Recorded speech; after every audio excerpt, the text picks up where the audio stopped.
What's going on, guys? It is your boy, Dumzo Danino. and welcome to part number 5, I believe, of... Right? Jeez. I always get caught right there, man. Yeah, I believe this is part number 5. I'm going with my intuition. Yes, welcome to part number 5 of Slide 2, the Bandit Thieves for the PS2. What's going on, guys? Today is January 19th, 2026. I hope everybody's having a good day so far. It is Monday, start of the week. Start fresh, you know. Hopefully, if you guys are had some New Year's resolutions, you guys are still doing it, because this is technically the start of the third official week of 2026. Yeah, as far as me and my New Year's resolutions, I'm gonna be honest, guys, I've been doing pretty bad at it. Because my New Year's resolution was to be a lot more what's the word, consistent with the times that I start, and I'm clearly not. Clearly have not been consistent with that. So thank you for joining the chat, my friend. Appreciate you, my friend. Here we are. We here. Yes, sir. Yes, sir. Yes, sir. Yeah, guys. So let's see. Channel news. I don't have too much. The specific game news, or this game that I'm playing, if there's any update with that. So I started looking ahead, and I'm realizing that I still have quite a bit to go, and we're already at part number 4. So, and the thing, or part number 5, but the thing though is, like, I'm really honestly taking my time with this game, and I've noticed that this game is really catching me off guards in the regards of, like, sometimes I forget I'm streaming, you know, and that's always been my goal with streaming is I hope that I get to the point where it just feels like I'm just enjoying, like, playing games, which is a great feeling. But as far as streaming purposes goes, it kind of sucks, because then I take my time with shit and all that. But hey, I mean, at the end of the day, I'm just enjoying the game, and it's a good game. But yeah, like I said, we still have quite a bit to go. So I might start stepping it up a little bit more, like start doing more like 3-hour parts, or maybe even a 4-hour part. I don't think I've ever done a 4-hour part. I think the longest parts I've ever done were maybe like 3. But podcast, I think I've done a 6-hour one. I think the rip and sip that we did with Tough Time TCG, I think that one was 6 hours. That shit was long as fuck. But yeah, guys, so I don't know how much more parts we're gonna get. I could clearly see this one being a 10-part, but at the end of the day, we'll end up seeing. We're gonna start a new location right here, and the biggest thing about starting these new locations is, like, I like to find all the bottles and shit. So I'm not gonna directly dive into just finding all the bottles. I'm gonna do the same thing that I did in the second one, not in the first one, where I'm gonna just play, and if I see a bottle, boom, I'm gonna get it. Oh, there's another bottle, boom, I'm gonna get it. You know. So that's the way that I'm gonna approach it from here on out. But that being said, guys, let's talk a little bit more about, like, my personal updates and all that. And the elephant in the room, right? I'm still wearing my beanie. I still have the fucking LA Rams logo blasted on the back. So what does that, you, the viewer, tell you? That we fucking won versus the Bears? I am so fucking happy, guys. I feel like that was one of the most nerve-wracking games I've ever watched. And I've told a lot of people that even with the loss against Seattle, I'll be okay with, because Seattle, they're good. And now it's kind of, then we're considered like the top 3 team of all time, of not all time, but of this year, which I'll happily take. Now, if we would have got kicked off of the divisionals, I would have been pretty upset. But, because obviously the 49ers got knocked off too, and then they have their bragging rights, and then the Seahawks were going to talk shit to us as well. And then even the Bears too, you know, like, oh, we proved them right, or we were right. Like, they can't play in shitty conditions. And yeah, well, we proved them wrong. The Rams did pretty good, considering the fact that the weather was bad. And I know that I've been told, like, no, like, that was a terrible performance from the Rams. And to my defense, it's like, if it was such a shitty performance, then why didn't the Bears win? The Bears had home field advantage. The Bears are considered to have really good playing capabilities, even in the cold weather. And they still lost. They had crazy amounts of turnovers. They threw 2 picks. And I mean, look, man, Caleb Williams, whenever he wants to get the job done, he gets it done. But there's a part of inexperience in my opinion. I don't know shit about football. Like, I don't know ball, quote unquote. Well, the way that I perceived him and how he was playing is like there's just like kind of a lack of experience in the regards of what he should and what he shouldn't do. Because that last pick, the pick that basically won us the game in OT, he fucking threw it right toward our guy. You know what I mean? Like, I know who he was throwing it to, his receiver, but he was fucking way far. He was our safety was closer to the ball than he was, and I'm glad. I don't remember the safety's name that caught that ball, but shout out to that guy. That was our secondary too. He got that pick, and he basically opened the gates for us to really go and win. And then Devontae Adams had a really good catch. I want to say I think Puka had a few catches as well, and our tight ends, and then and even Kyron Williams, he did really good too. And then who really sealed the deal for us is the thicker kicker. Shout out to that guy. He kicked that field goal and we won in OT 20-17. And dude, holy shit, when Caleb Williams threw that 40-yard or 50-yard touchdown after getting rammed back on 4th down or whatever, like I was like, holy shit, like I can't believe he did it. And then boom, we went into OT, and I think we had the ball first, and then we had it turned over, and then they had the ball, and then they threw the pick, and then we got the drive all the way to like the 30-yard line, and then we hit the field goal, and boom. And now here we are. NFC Championship game is going to be on Sunday. I'm very excited for that. So it's going to be the Rams and the Seahawks. I'm not going to get too much into it and my personal takes and all that. I'll talk more about that maybe on the Friday stream. But I'm excited. And I can confidently say that even if we lose to the Seahawks, I'll be okay with it, despite them being our division rivals. Lionel is shout out to that guy. The guy that I made all the emotes about, he's a Seahawks fan. He's the only one that kind of talks shit to me and all that stuff, but he's the only one. It's basically him versus the entire Central Valley of 49er fans that I have to deal with. And I don't care for him as much. I mean, he's my boy though. I didn't mean it that way. I don't care about his rage baiting as much as I have to deal with the rage baits of like the rest of the 49er fans and all that. So, and I have other friends, family friends that are actually fans of them, and I've been messaging them as well, and like they're great people. They've always supported, like, even despite us being division rivals, they've always said really good things about the Rams and things like that. And I mean, it makes it easier to accept the loss to the Seahawks. So at the end of the day, you know, the best team may win, and then on the flip side, the Broncos and the Patriots, but the Patriots are going to win. They're going to go to the Super Bowl. And then I feel very confident that whoever wins the NFC Championship is going to win the Super Bowl. So tomorrow, I mean, no knock on Drake May and the Patriots, but on Sunday will definitely be the hardest game that we have to play.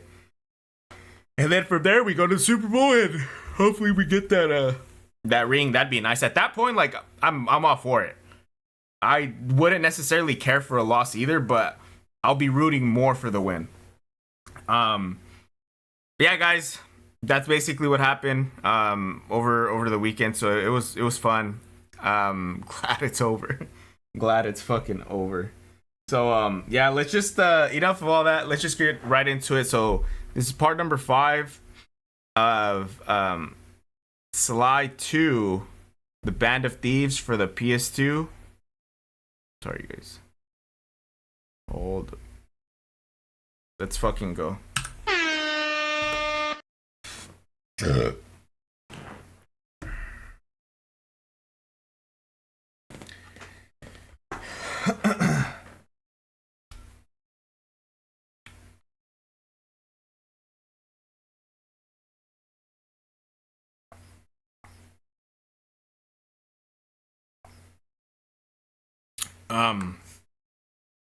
Yeah, guys, and I definitely enjoyed last night. I had a few drinks, and I mean, I was just stressed the whole game. I'm glad that we actually are going on. So, but all right, let's get into this. So, like I'm saying, guys, we last left off to this new location of which, yeah. So it's episode 3 right here. So now this guy's mad at us. He's really out here trying to get us. So let's go.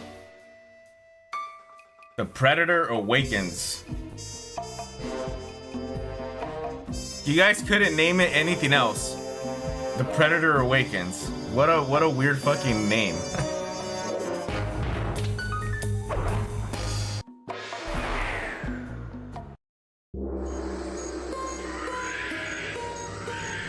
It took some detective work, but the gang and I managed to track down where Rajan had gone into hiding.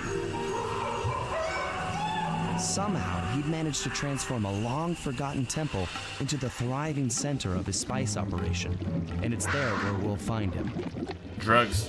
Spice is drugs, I was told. The jungle, too thick to drive through, forced us to walk the long distance to our target. We ran into a few problems along the way, but pushed on. For the temple was more than just Rajan's hideout. It was also home to the Clockwork Heart. A pump so strong and tireless, it could increase spice production tenfold. Good for Rajan, but awful for the rest of the world.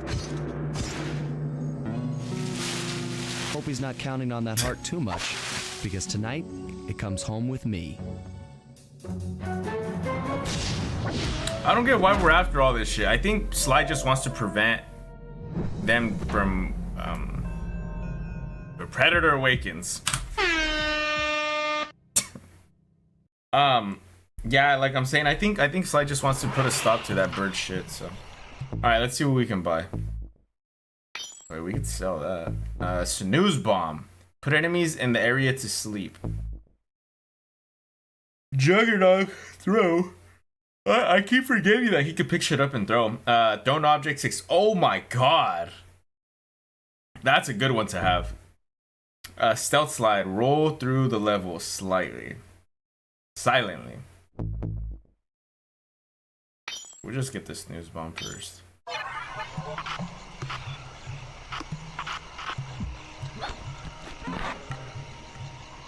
Alright. So we're in some weird ass jungle. And this is the hub, so how the fuck do I get out? Do I just jump out? Damn, there are already enemies all around me.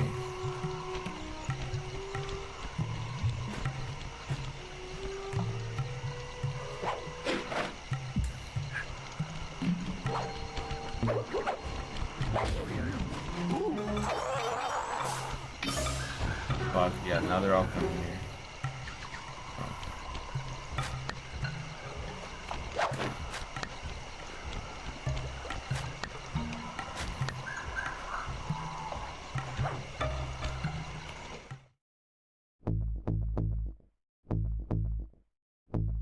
What is L1? Okay, R2.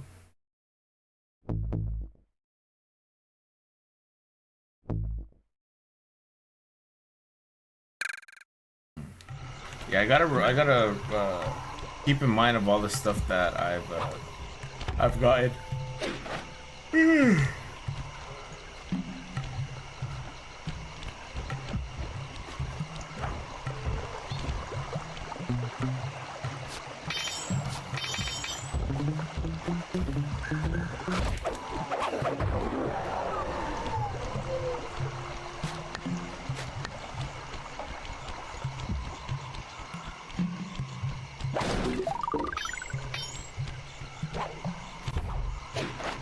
Alright, so let me... I think this is... Yeah, that's the hideout. Okay, cool. The Spice Room Recon. Okay, we have to go over there then.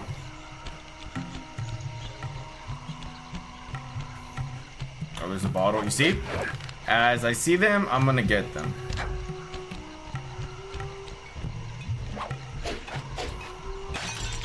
One.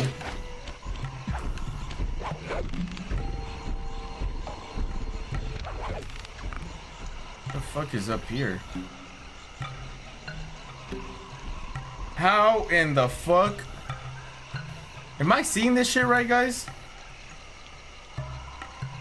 Alright, well, Sly's spazzing out over here, but look at the fucking, that building.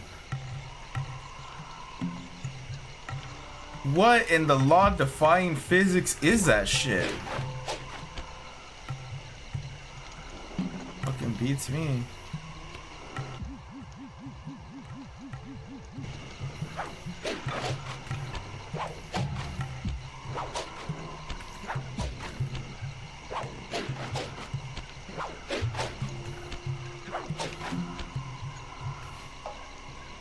Damn, you can fucking get a good view of the entire map from up here, though. Yeah, it seems like everything's tied to that main thing right there. Or those trees are. So, and I see a bottle. I'll go up there once I need to, but... Okay. But what the fuck is this damn building, man?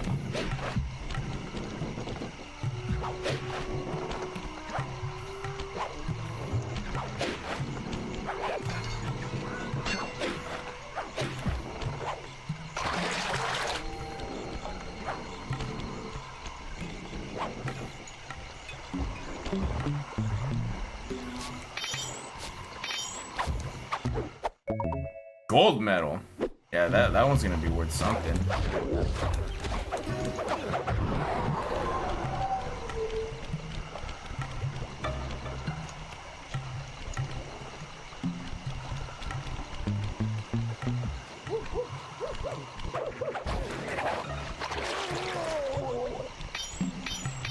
So monkeys can't swim. Noted. Alright, but oh, there's a bottle up there. Let's go get that bottle first. Ooh, there's a light. It's one of those guys.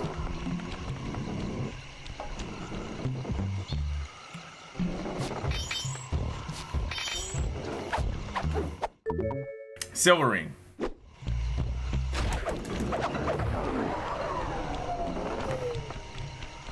let's go on the top of that. Oh, there's another bottle right here.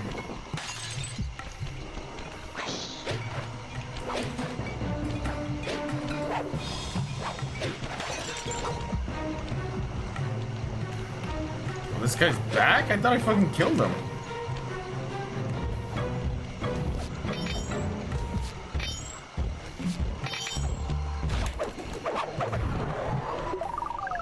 Alright, let's fucking get the mission started. Sneak into the temple and take some recon photos so I can assess the situation. Just be careful. If you get hurt, the nearest hospital is 106 miles from here.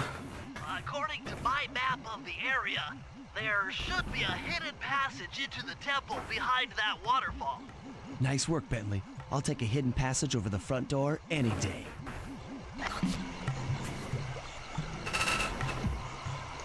There's another bottle right there. Let's see how I can get it.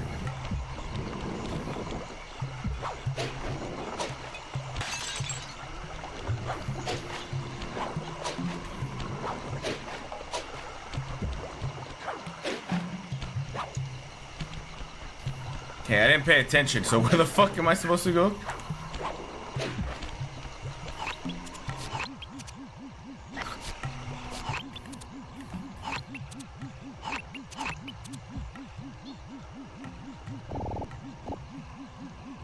I'm supposed to go all the fuck way up there.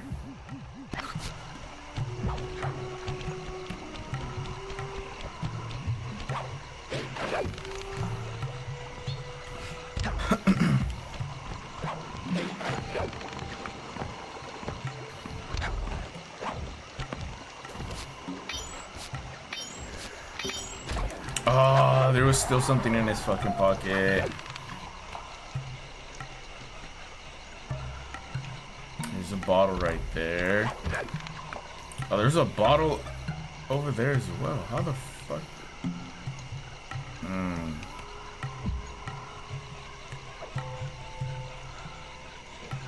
Yeah, and then there's a, I think there's a bottle. Oh yeah, there's a bottle. But the place that I'm supposed to go to is where?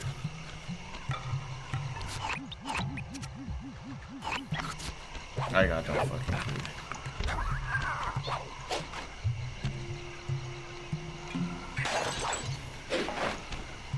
There's another one right there.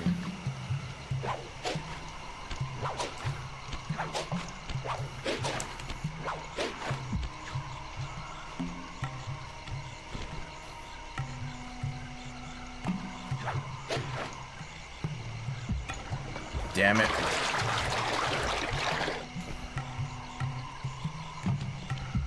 I wonder if I run. Oh, fuck. Almost made it. Yeah, I'm not gonna try that shit anymore, though.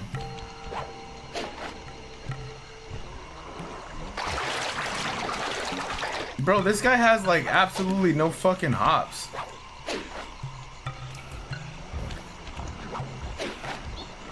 Oh my god, I fucking died. How about we just get Sly some swimming lessons and then none of this would happen? Fuck.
That guy's just beating the fuck out of his own people.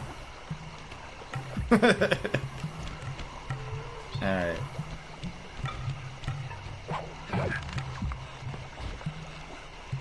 Fuck, he's still doing it. I ain't gonna give a fuck.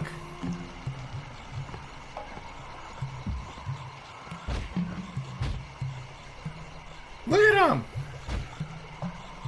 Yeah, that special ability is kind of OP. Alright, we'll just start doing... Oh, what the fuck was that?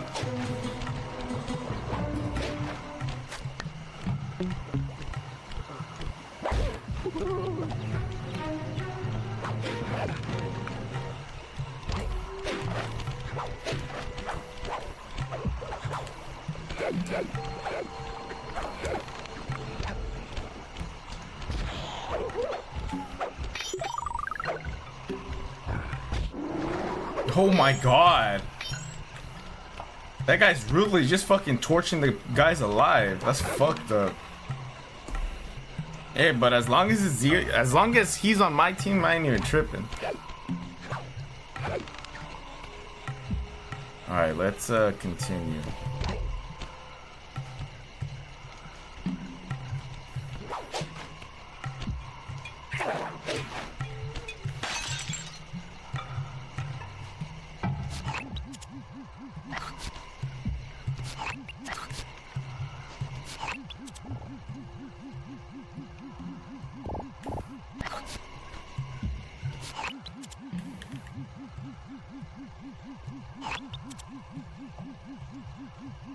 Find an entrance through the temple.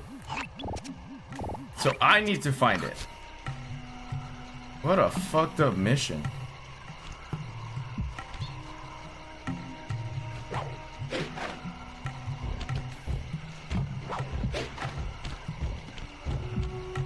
There's two bottles over there.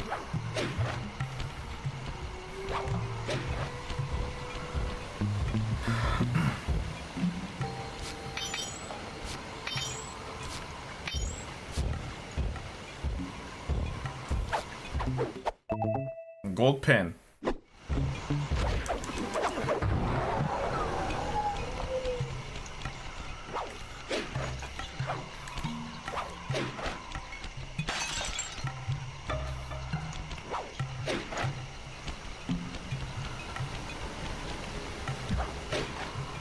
Fuck.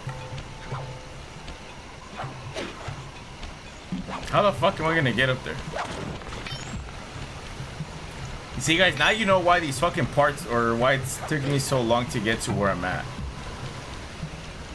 This is exactly what I'm talking about. No, but for real, how the fuck? Oh.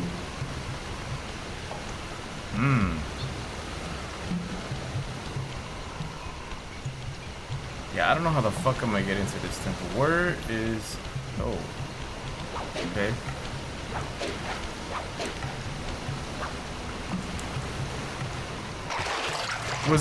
Am I not able to fucking get on that?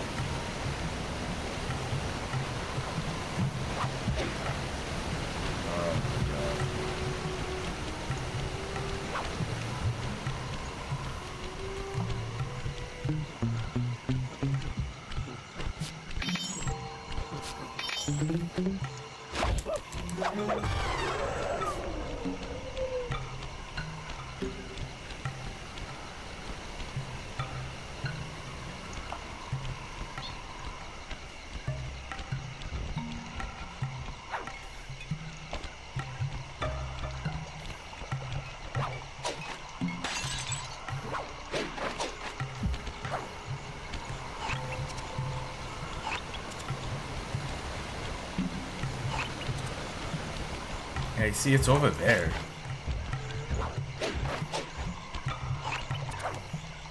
Yeah, but I don't know how the fuck I'm supposed to get on that side.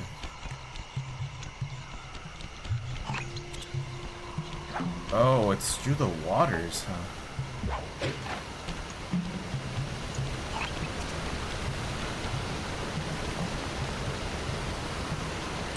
Well, I'm glad I found it. No wonder I couldn't see it though.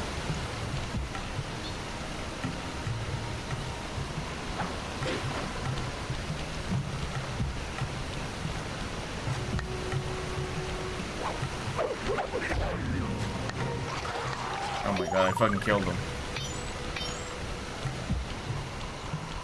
Oh my god.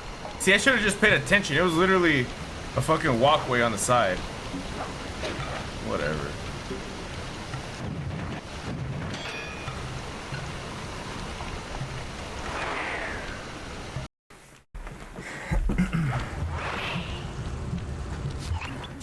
Bingo, you found the spice growing facility. Now, from what I know of photosynthesis, all the expensive equipment should be found at the top of this room. That access tube should get you up there. All right, I'll head for the top. Shit. Fucking scared me.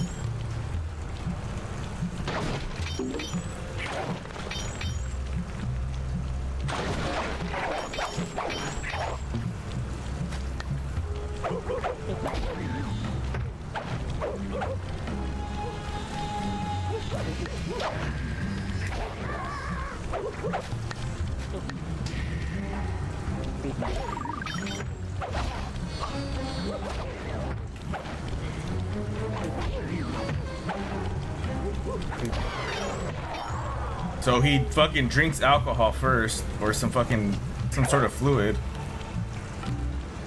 and then he blows fucking fire out of his mouth.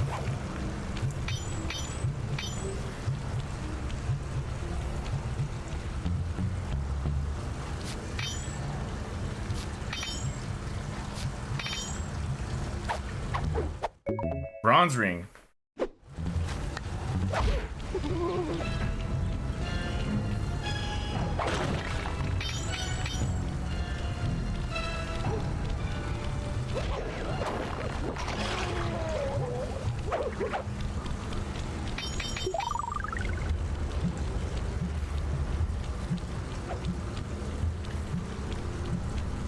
Yeah, that guy could just go and fight all those guys.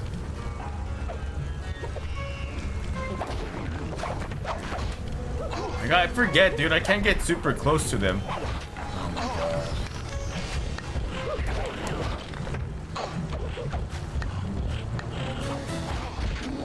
There you go.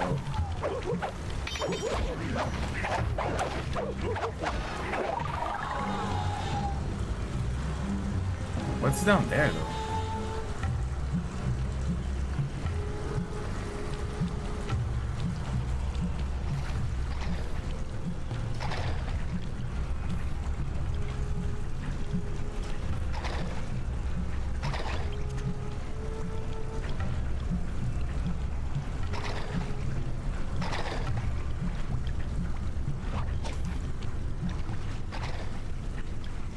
How the fuck did he not see me? I'm fucking John Cena.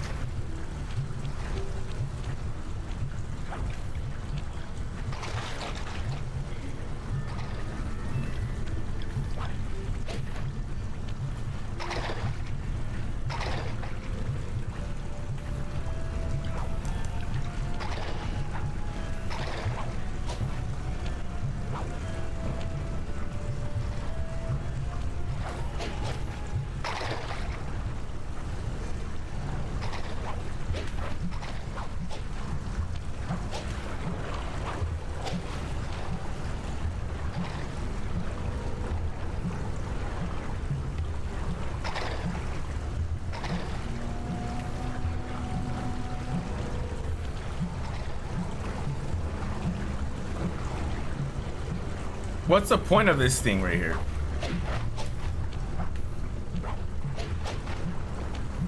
my gosh.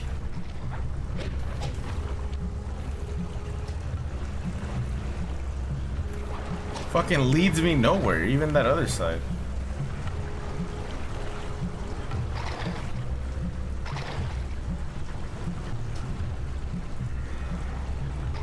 Even this shit, what the fuck? Absolutely no fucking purpose whatsoever.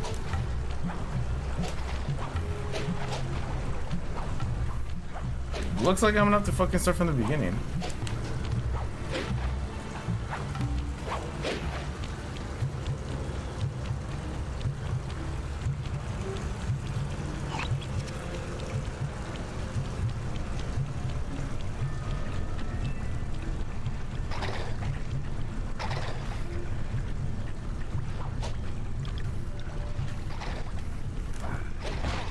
Oh my god.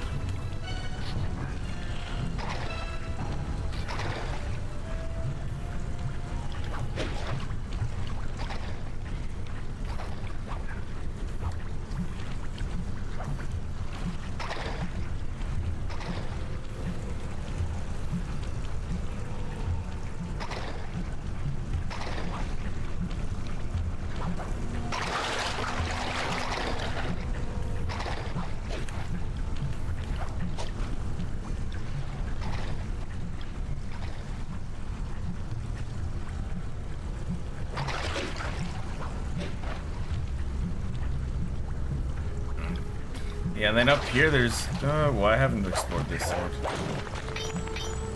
So we'll see. Some of the vines around here are really slippery. Jump and hit the circle button to go for a ride.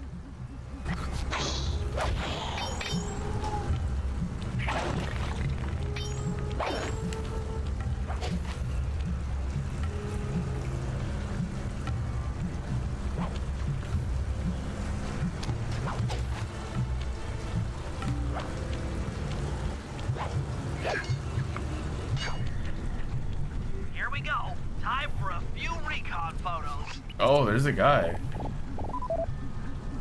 Oh!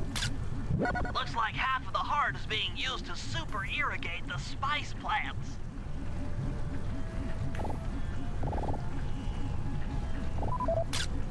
Check it out. Rajan's carrying half the clockwork heart on that stick. Why? Fucking weird. That crane is keeping half of the heart suspended. That's an exit or entrance. There's the entrance to this level. Only I can't figure out how to get in here from the temple's exterior. Bring those photos back to the safe house. We'll really need to think about this one.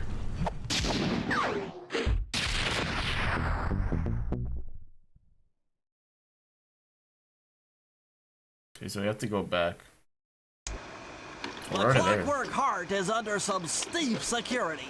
Heck, Rajan is carrying half of it at all times. To get at the goods, I'll need to gather some more information. Sly will plant a bug in Rajan's office, while I lift the spice operation blueprints off the Spice Lord while he makes his rounds. Unfortunately, while we're collecting intelligence on him, he'll be collecting data on us with an elephant-driven satellite array. Take it out, or he'll be able to intercept all of our communications. Hey.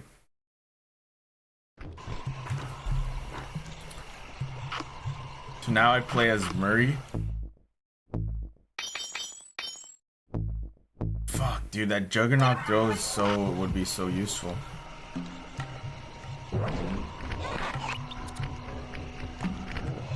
That's a Bentley mission, though.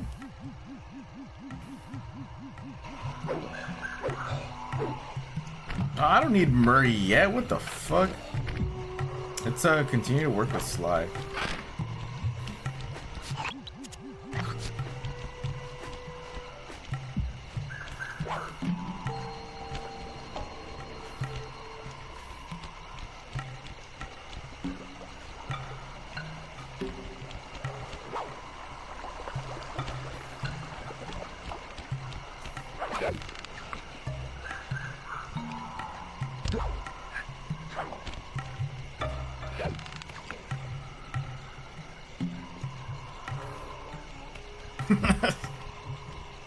Yeah, like he can't fucking see him.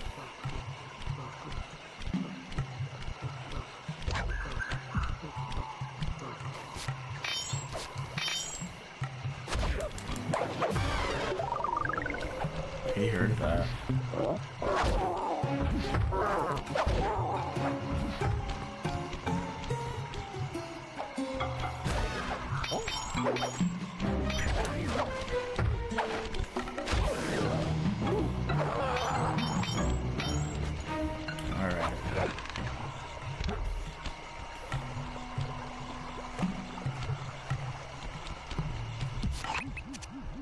Rajan is able to monitor all of our communications out here with that elephant-driven satellite array. That's pretty grim. You got a plan for shutting it down? Don't I always? Now, the local spice plants are illegal for good reason. Eat too many, and you'll go into a fit of uncontrolled rage. Keep that stuff away from Murray. Oh, wait, I get it. I put some spice plants in the elephant's feed bag. He chows down, gets all crazy, and then presto! The satellite's in pieces. A crude interpretation of the plan, but accurate. The trick here is harvesting the spice plants. You'll have to do some serious climbing, as they only grow high up in the jungle canopy. So, I have to get all the fuck way up there. How?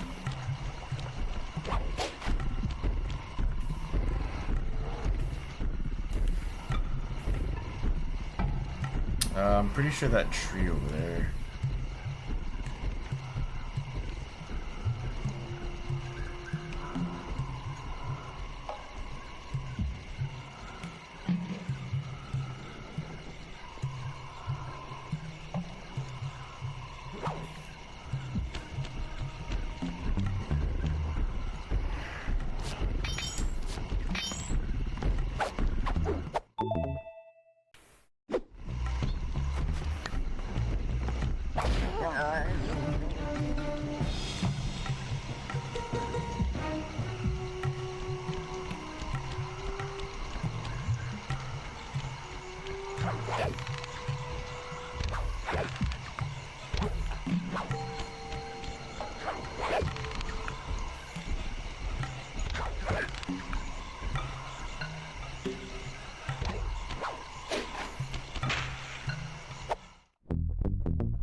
So now we're gonna make our own drugs and feed it to their elephant.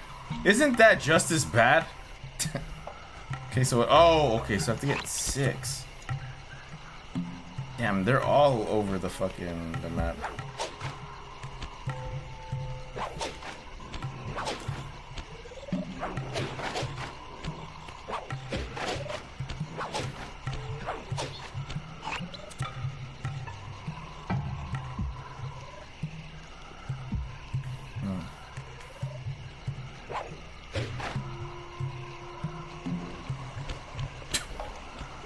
Somehow Sly receives 0 damage from that fucking 20-story fall. Make it make sense, man. I mean, I'm glad I don't get hurt, but fuck.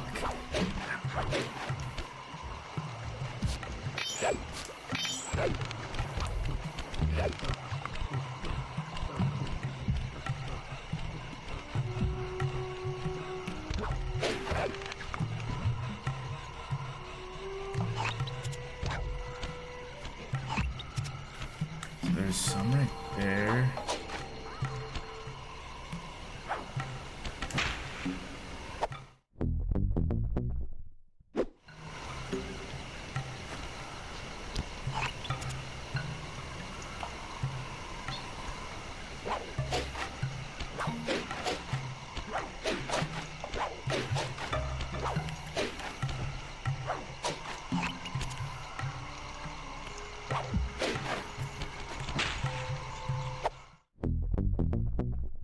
What if Slide just eats one? Okay, so there's more over there. I think there's still one more over here, yeah.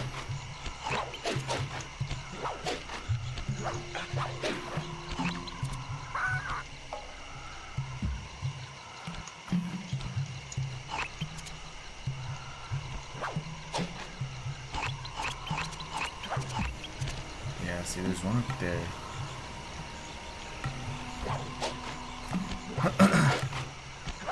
To get over there, I have to go through this route right here.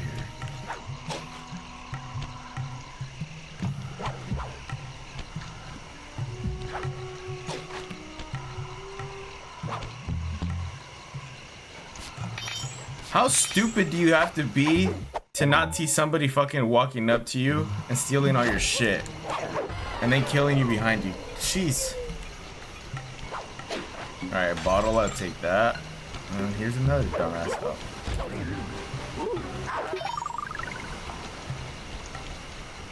Well, he wasn't as dumb, but he still died.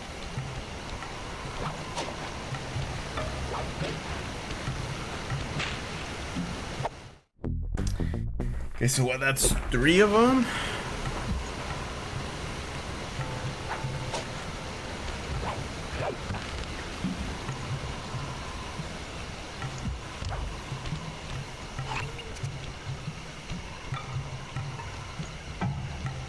Oh, that's how we get to the bottle. And there's another one right there. Oh, and one of those.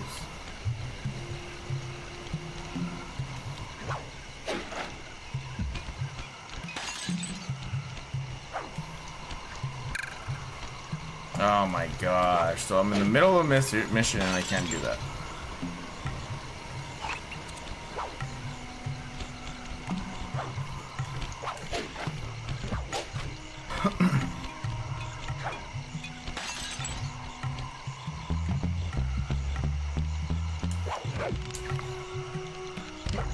And there's another one.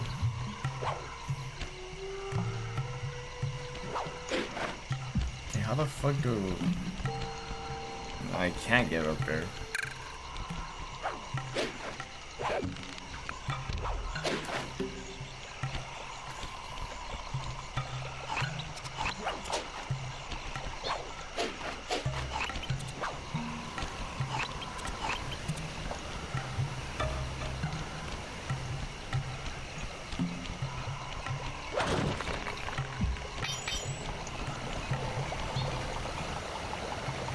You know how fucking stupid that goat is?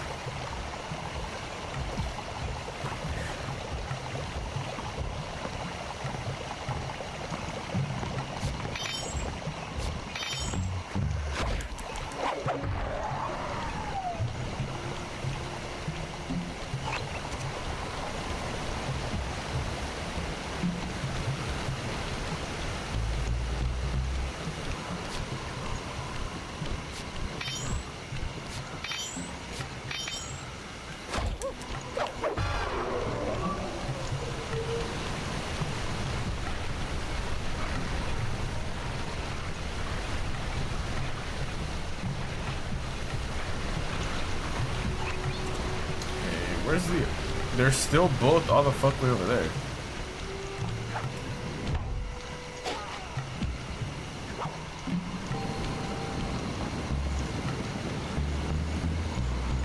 For some reason I thought there was gonna be a bottle on the other side. Now I feel stupid.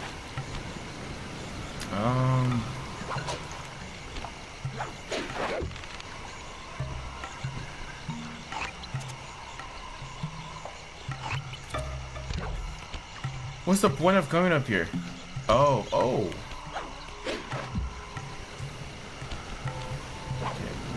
At least I didn't fall all the way down.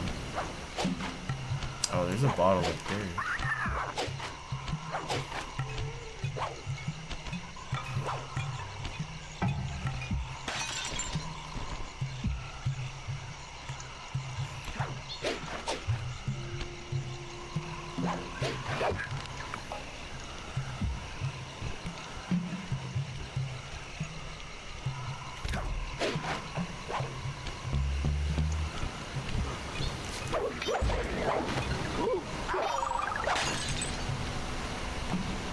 There's another bottle right there.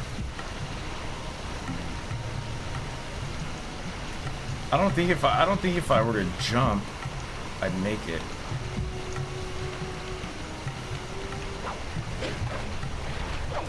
Nope.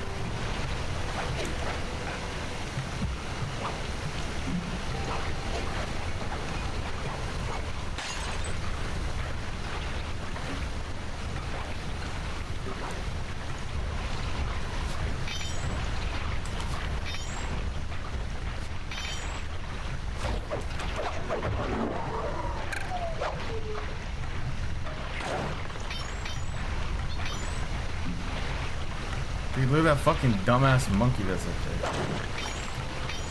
there. Alright, let's get back to it. No more cracking bottles.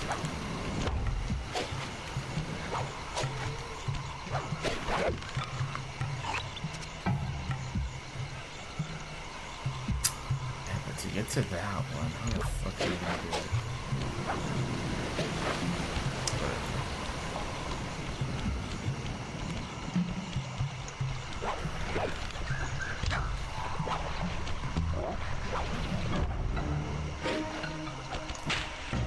I don't even know there was a guy there. He fucking saw me before I saw him. Oh, it's that other monkey. Oh no, there's a goat right there.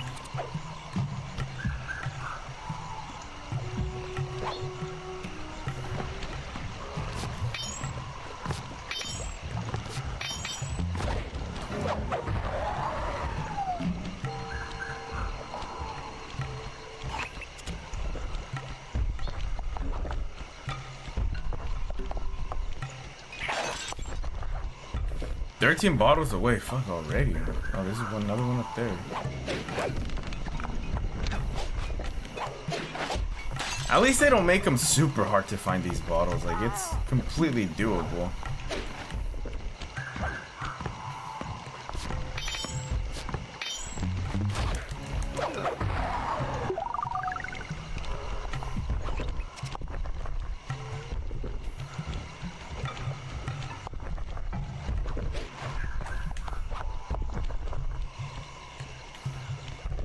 The fuck's that?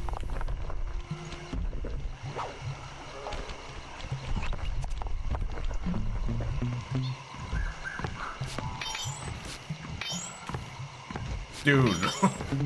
Yeah, this guy's an idiot.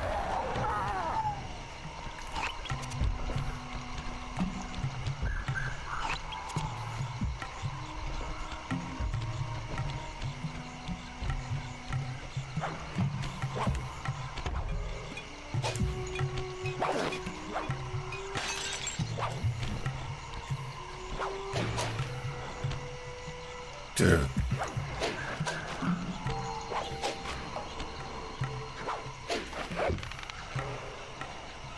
All right, the last one.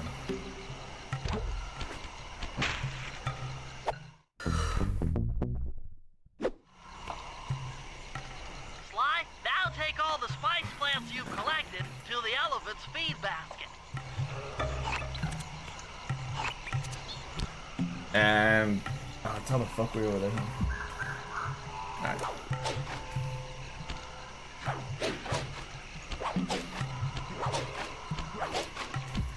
What is it? Is it a fucking dragon? A dog? Oh, you bitch. Can't fucking tell. 20.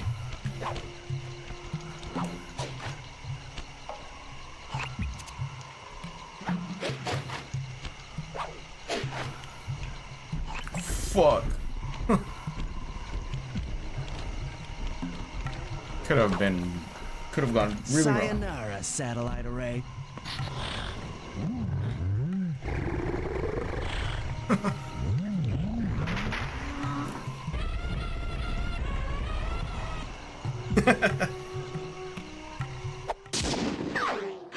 That was absolutely fucking terrible.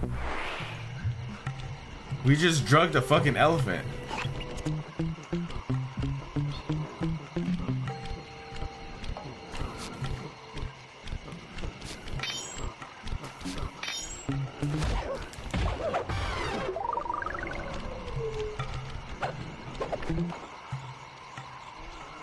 What the fuck?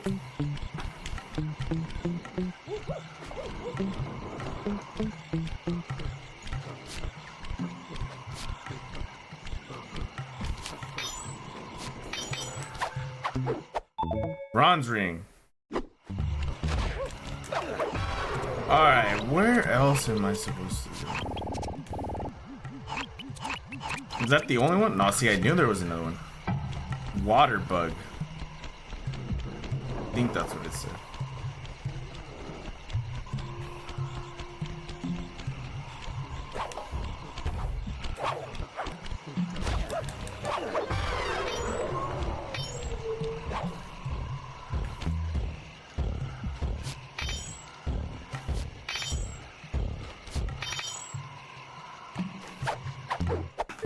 Another gold medal.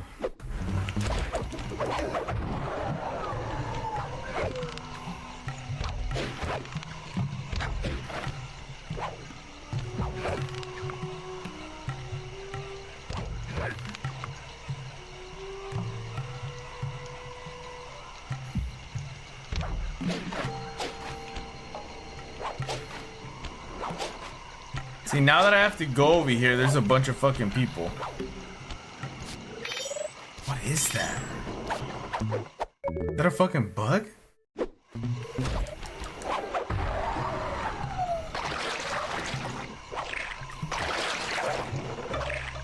What the fuck? Huh. Sly, the insect in that pool is a rare Indian water bug. Ah. You can carry it into Rajan's office. Its wings will transmit local sound waves at a frequency I can monitor. Let me get this straight. We're gonna bug Rajan's office with a bug? It is an elegant plan, I agree. Bingo! Now pay attention. That water bug can only survive in stagnant pools. If kept out of water too long, it'll become unhappy and likely draw the attention of local One of guards. these fucking missions. Looks like there's a few pools along the way to Rajan's office. A short swim every now and then should keep our little friend quiet.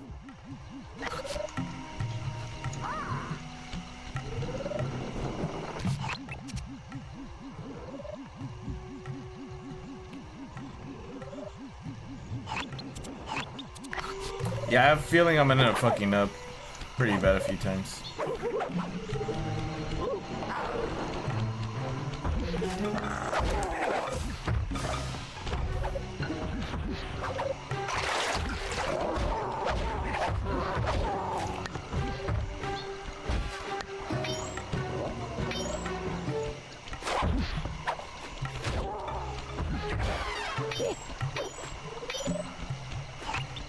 Okay, where's his office?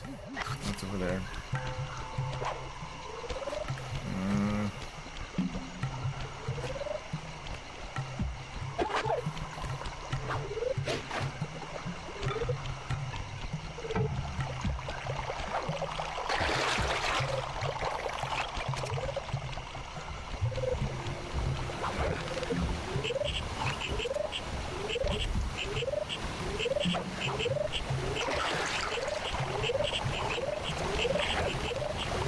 Yeah, I don't know where the fuck these pools are.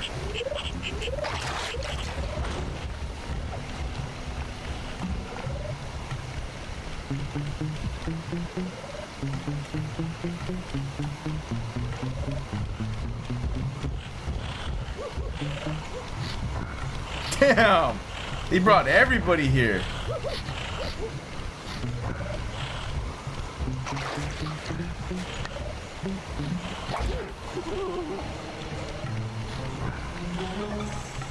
Yeah, I'll let that guy fight his people. Oh.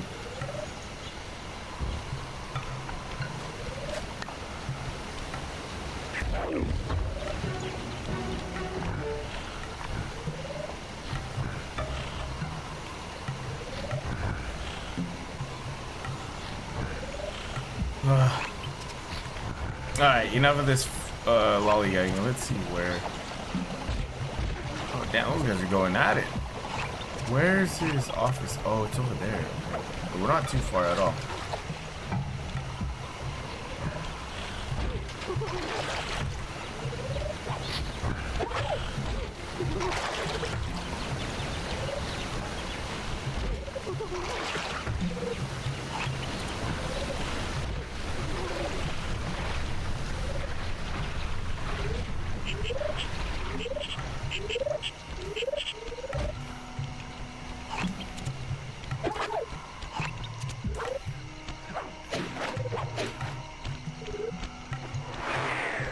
Damn, so we found the cave.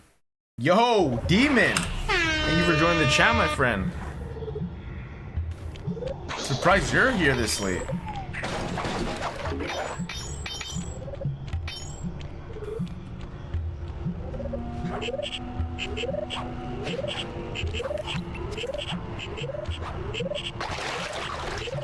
Excellent. I'm already tuned in to the bug's wing vibrations. I'm a genius. Okay, so I found the... Oh, fuck. Okay, so there's the... whatchamacallit.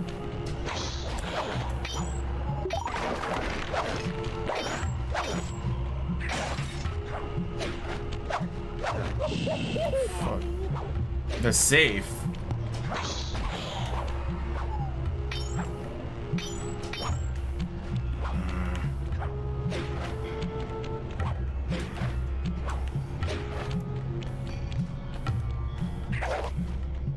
I just need to remember to come back. I think I have 7 bottles left to go.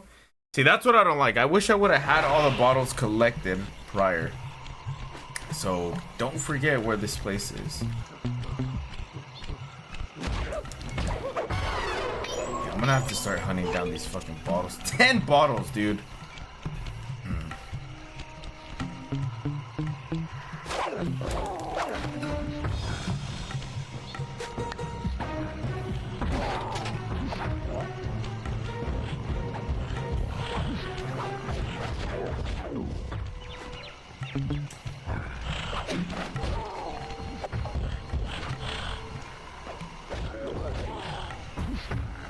Oh, there's one right there.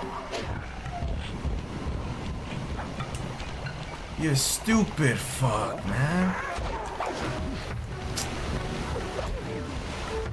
Now all these fucking guys are gonna be after me.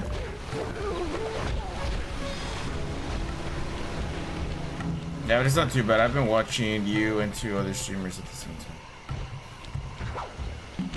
Yeah, I appreciate you stopping by.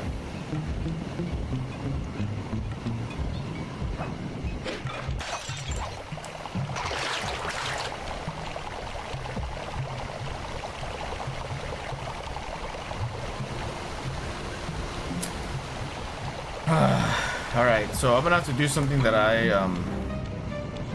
absolutely hate fucking doing, but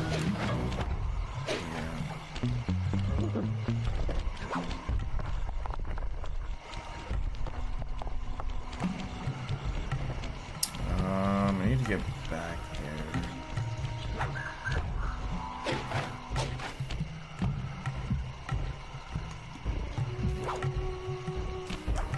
Oh my god, Sly, you fucking dumb fuck.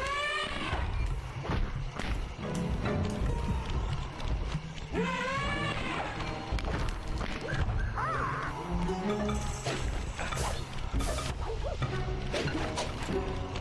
have to wait for the fucking elephant to come back around.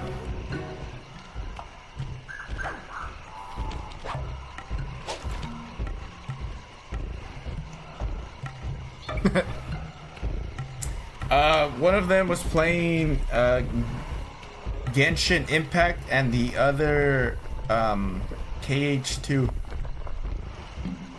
Never heard of them. Are they newer games, I'm assuming?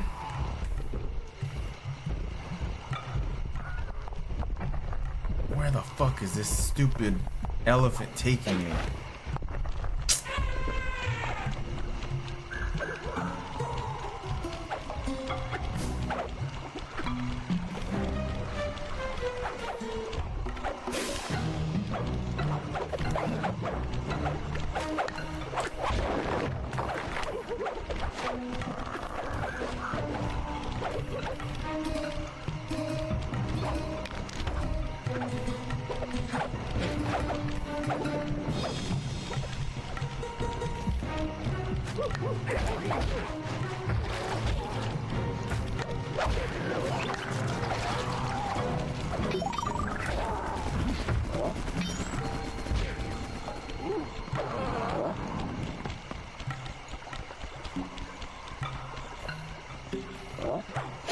Oh, KH, Kingdom Hearts, my bad.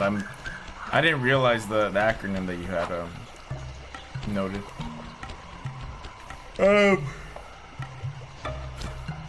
Yeah, Kingdom Hearts, I think that's also on the list of games that I want to play still. But obviously I'll get there when I get there.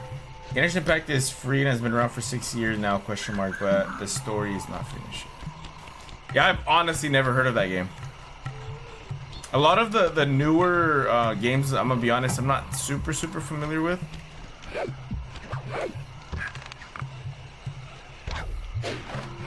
Am I pronouncing that right? Genshin.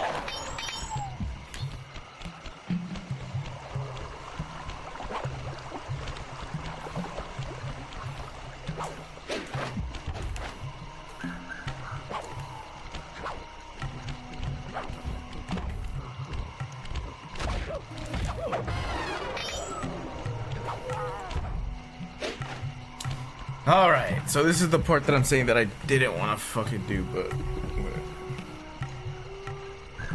hopefully it doesn't take too long either. What? Slide to chapter 3 bottle.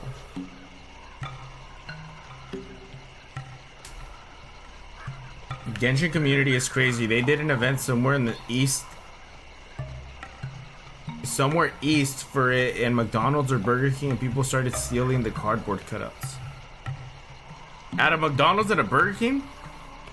Bro, McDonald's is way better than Burger King. Now I'm all hungry. Thanks, Demon. That's crazy.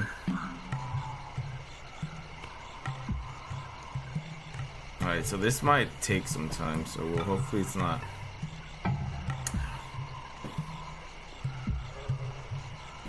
I'll try to keep up with him. Okay, so where are we going first? I didn't even fucking see where you went. So it's over here.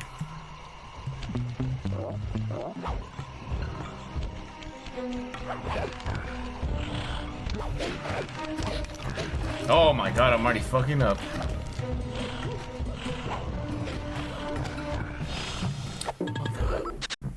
It's hard to fucking look at this shit while playing simultaneously. I'm probably gonna have to bring this down to 0.5. All right, now we're in a mission to get all the damn fucking bottles, man. I fucking hate this.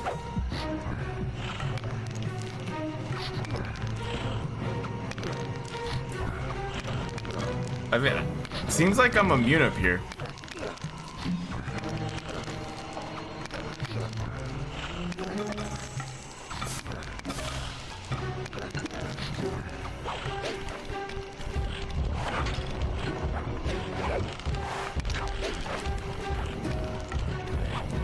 He goes over here. Bro, could you guys just fucking fuck off?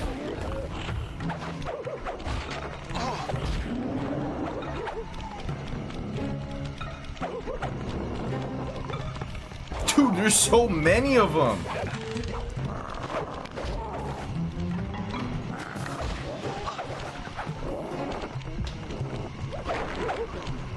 Now let's fucking do this over again.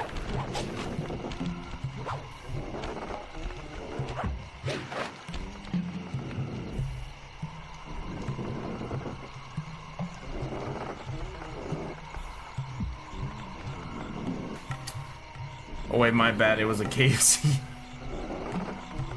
And it was being bid on eBay for. Damn. That's fucking ridiculous.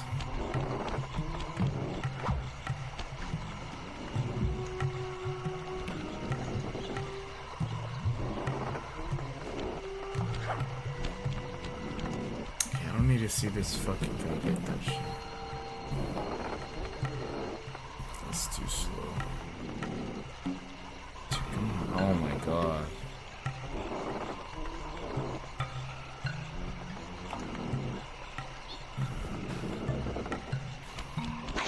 One's supposed to be over there, I already got that.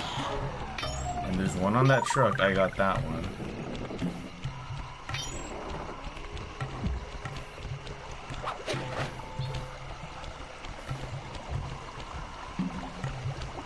I lost him again. Fucking shit.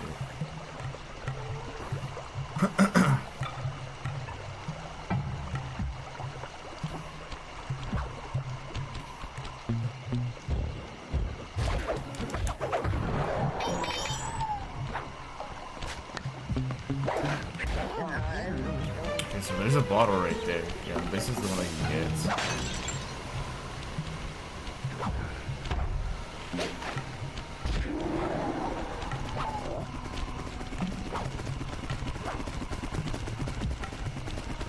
Oh, what the fuck? I was like, what is that noise?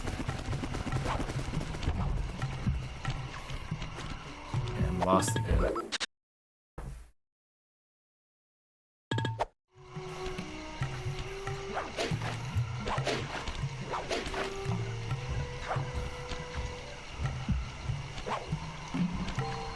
Fucking, I got lost.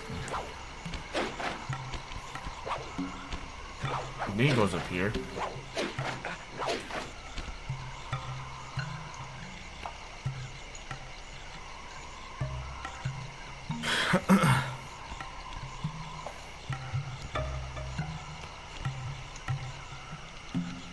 Right, yeah, there's another bottle right here I already got.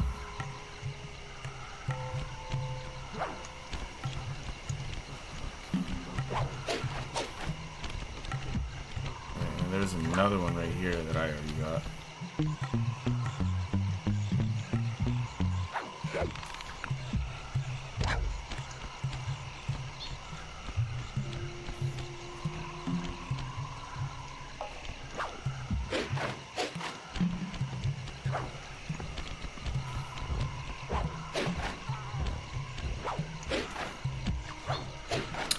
Okay, nice.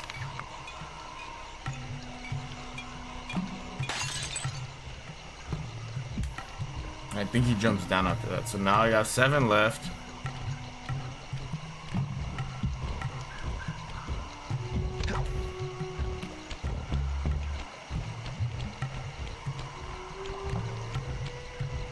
Fucking lost him again.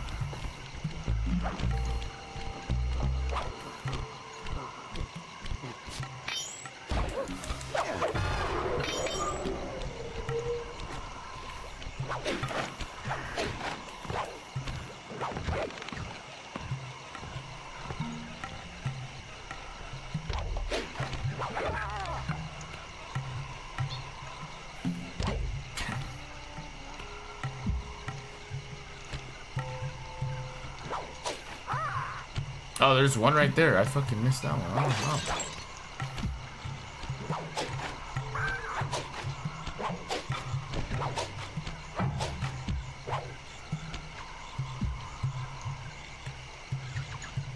There's one right there as well. I already got that one.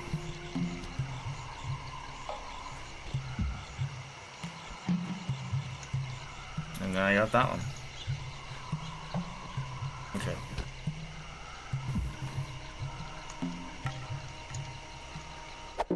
Yeah, one thing I did not like from these games was the bottle collection to locking moves. Yeah, that's what I'm saying. Like, I don't, not that I don't like it, I just hate that I'm already at a spot where I found the whatchamacallit, the actual safe. So now I'm just like, oh, I need to get all these bottles because I know where the safe is at now. You know? That's just my weird ass though.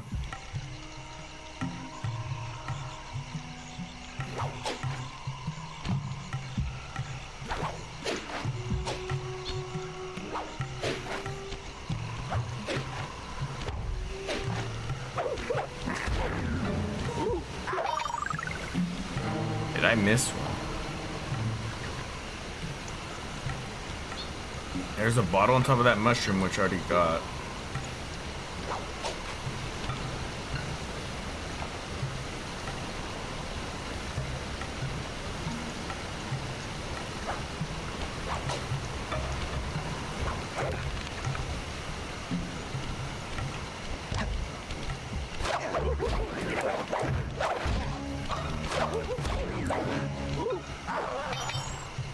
Got an ad.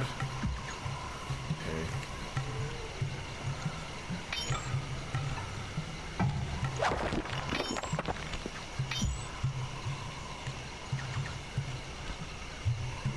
Yeah, there's not even a bottle there though. I mean, I already got that one. I got that one.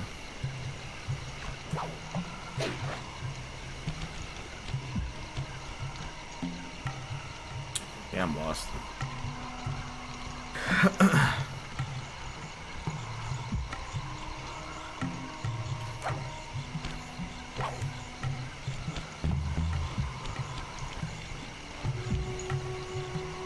Fucking lost again.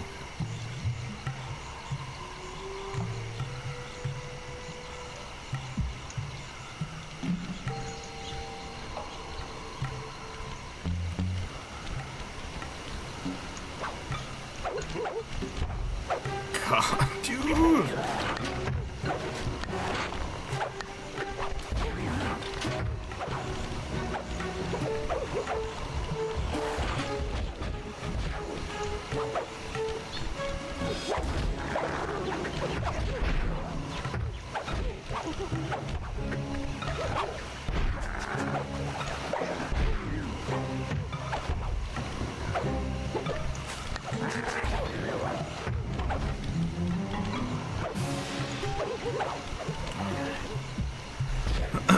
Let's fucking go back.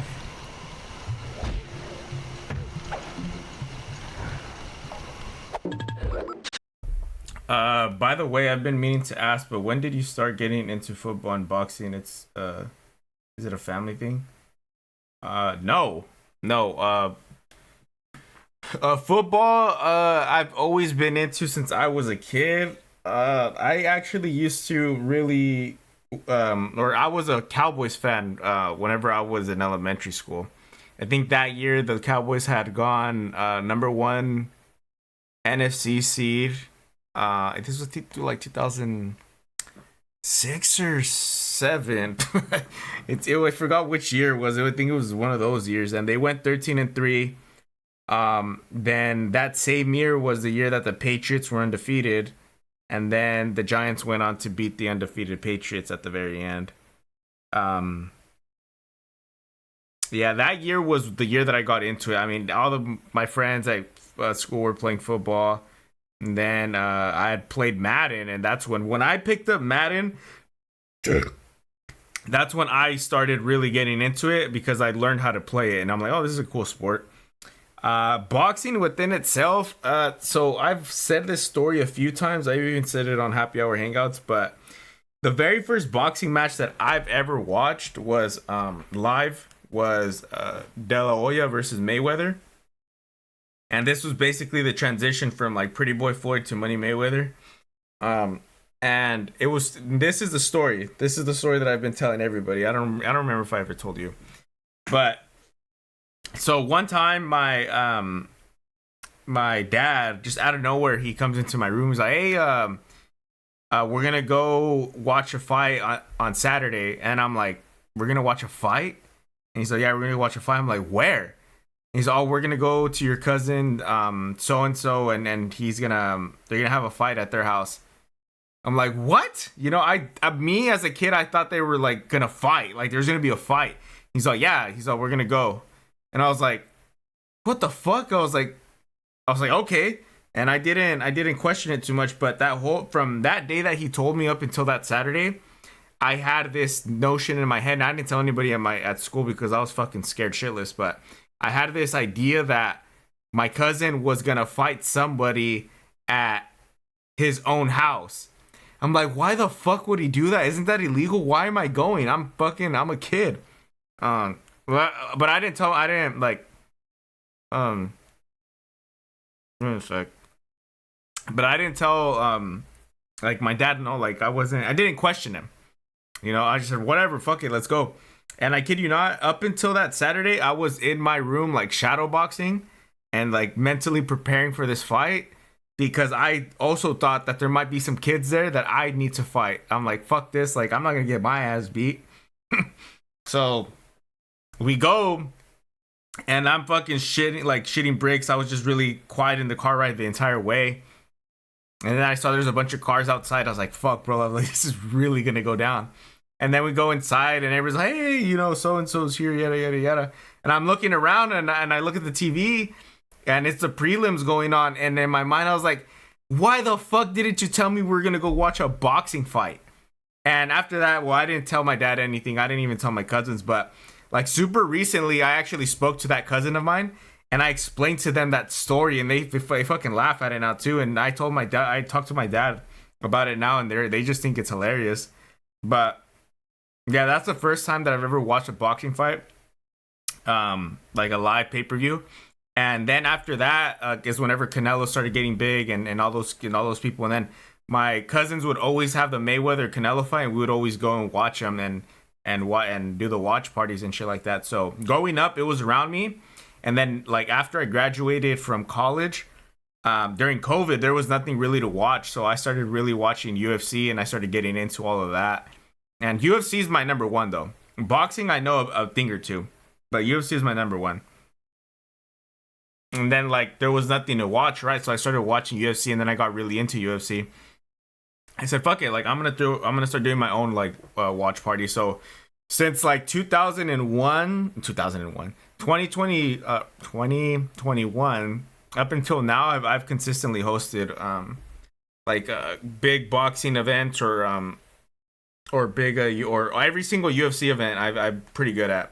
That's why I don't know if you see, but over there I have a thing called the UFC Hall of Fame, and you'll see like there's Polaroid pictures, because the people that I invite that day, I have them submit their main event picks, which is like 5 fights. So every person that comes over that watches at the watch party, whether you're male, female, it doesn't fucking matter. It helps because with the females, they don't care about the fights, but when I make them play the game, they care. They actually do watch. But basically, what I do is I have everybody choose who they think is gonna win each fight. Whenever and then at the end of and it's all and then if your fighter wins, you get points, but it's all based on odds. So the underdog gets you 2 points, and then the favorite fighter, the one who's supposed to win, gets you 1 point. And basically you choose who's gonna win, and then the person with the most points at the end. There, I have a UFC bell right here, so I have that on display. Oh, there's ads, huh? I'll give it a sec.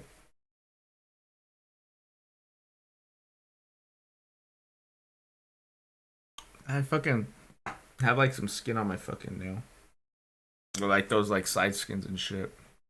Let me wait till the ad's over, then I'll continue the story.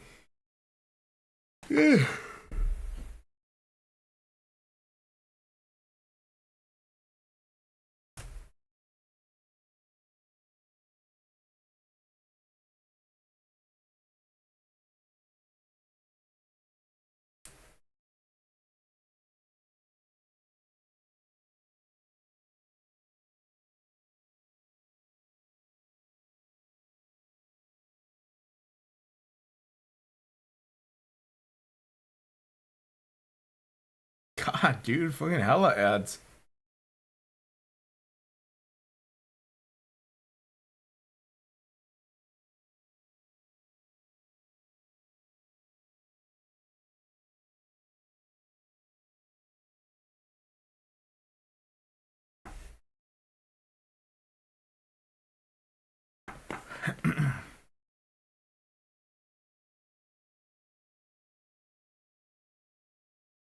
All right, we're back. So I don't remember, or I don't know what you heard last evening, but okay. So I make these people submit 5 picks, and they basically choose who they think is gonna win the fight, right? And it gets everybody involved, like even females that don't even like the fighting shit. they get really into it. And like I said, the favorite to win gets you 1 point, and then the underdog gets you 2 points. I used to do it where to get them even more involved, that if your fighter loses, instead of obviously if your fighter wins you get points, and if your fighter loses, you would like take a shot or whatever, you know what I mean, or you have to drink your beer. But I'd buy a buzzball and I pass it around and I make everybody take a swig of it. But it just gets everybody involved in all that, and then whenever they win, the one with the most points, and there's ties at the end too, and I'm fully for the ties. I don't do tiebreakers or anything, but if you get the most points at the end of the night or at the end of all the fights, you get to take a picture with the belt, and I put you on the Hall of Fame, which is up here. It's a pretty neat game. I'll be 1000% honest with you. I came up with this game myself. I did not look or find this game. It just me being creative is kind of what brought this about. Whenever I would invite my friends over, and then all the other girls, if they bring girls, whatever, and they're just there like in the corner fucking gossiping or whatever, I'm like, I don't fucking like that. Like, I like whenever everybody's involved and watching everything. So I was like, how the fuck can I get these people involved? I was like, fuck it, let's start playing a fucking drinking game. And okay, yeah, we'll do all these picks and whatever. But then it got to the point where like, nah, they'll just fucking drink. They don't even care. And I'm like, all right, well, I need to make this more intuitive, or give them a reason to want to play or to want to. And then that's whenever I bought this board right here. And then I put a little thing called the UFC Hall of Fame. And then I started this in UFC 305. And I think UFC 323 is about to start next week, actually. And yeah, I mean, I've been doing it since. I mean, there's obviously like some events that I don't host because of whatever happens, but I brought it mobile. I've taken it or other people's places. I do the game over there, or I bring it over, or whenever I do them here, obviously they all play here. But it's just a game that brings people to watch the fight. And whenever you have everybody watching the fights, whether it's for the game or whether because you're genuinely watching the fight, it gets people like, oh fuck, like this is good. And it's been a hit. I mean, that's like super random on the side.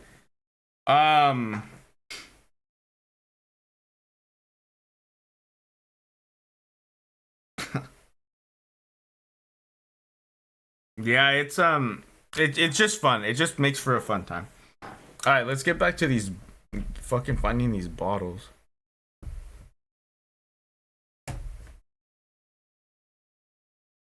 Yeah, night goes better too. Yeah, fuck yeah.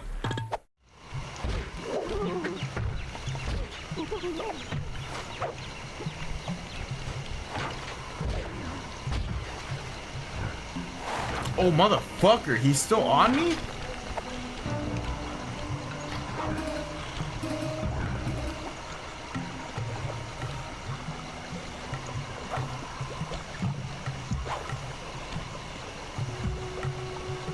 Yeah, this guy has me fucking hella lost.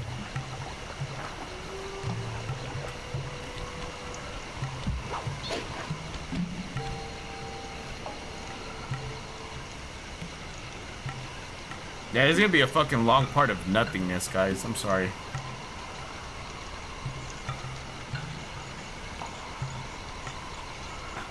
See, this is where he keeps fucking losing me. So he jumps down. And he jumps down to this, and he runs over there. Oh, okay, perfect.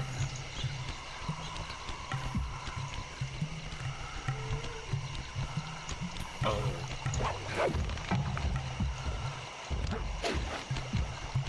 Right, and then this is the other bottle that I already got.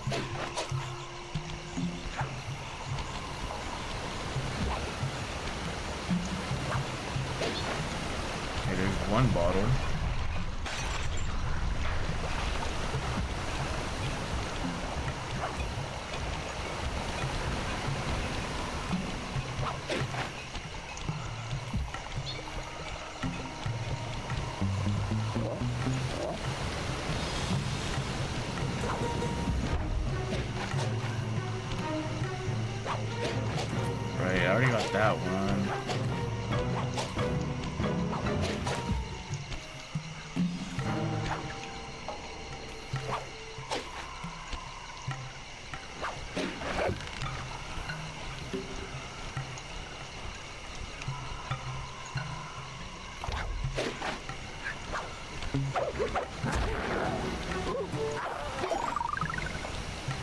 got that bottle. And I got that one.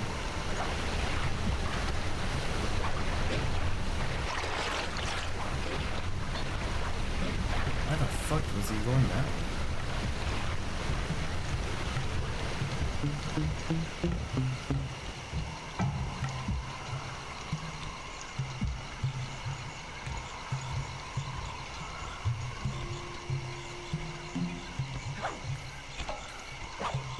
Oh my god, dude. Motherfucker.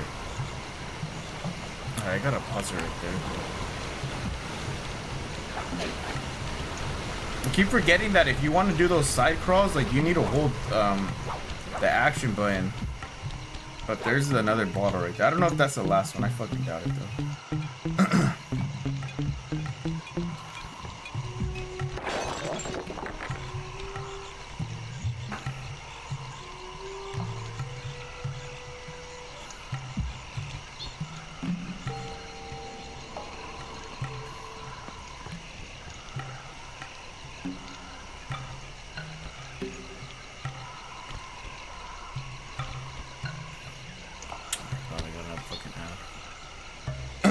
Alright, whoa, how much is that?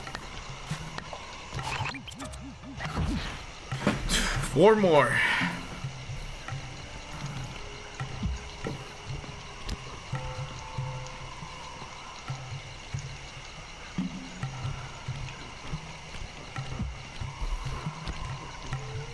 Did he not fucking get it? Oh, he didn't. Dumb fuck.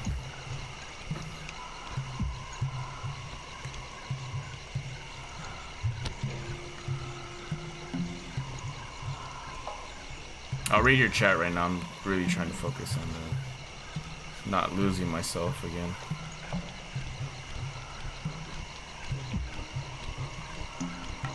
But yeah, going back to the football thing, I obviously fucking idiot.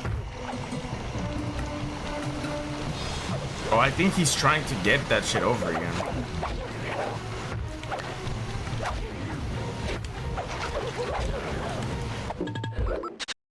I gotta fucking fight these people, man.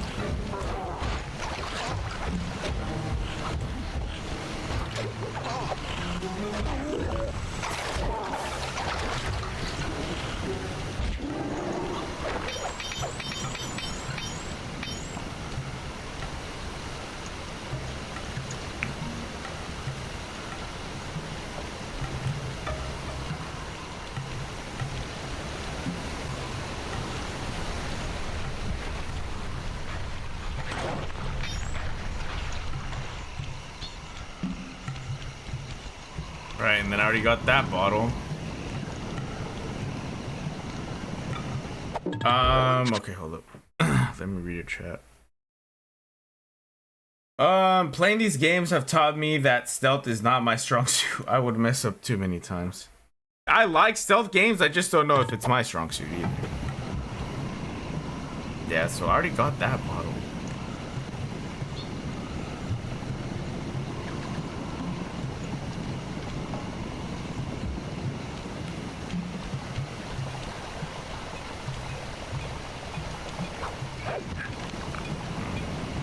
Oh, there's another one right there. So now after this, I got 3.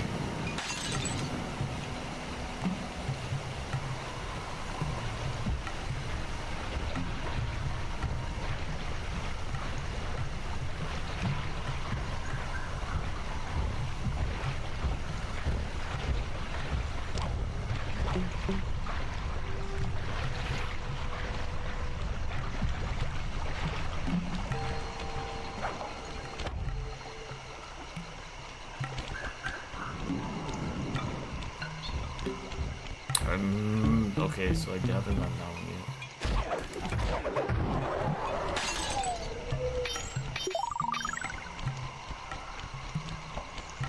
Where does he jump? What the fuck? Okay.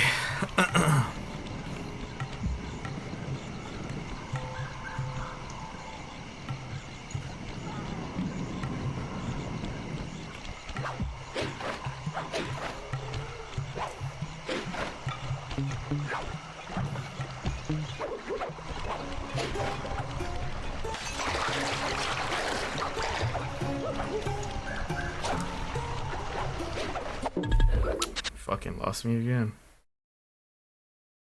Oh.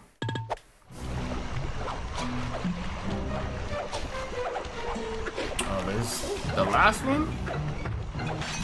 Fuck, thank you. Okay, now we can continue on. So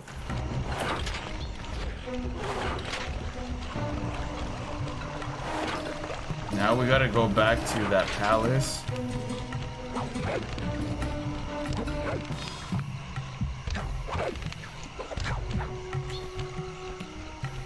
Yeah, but what I was gonna say earlier again.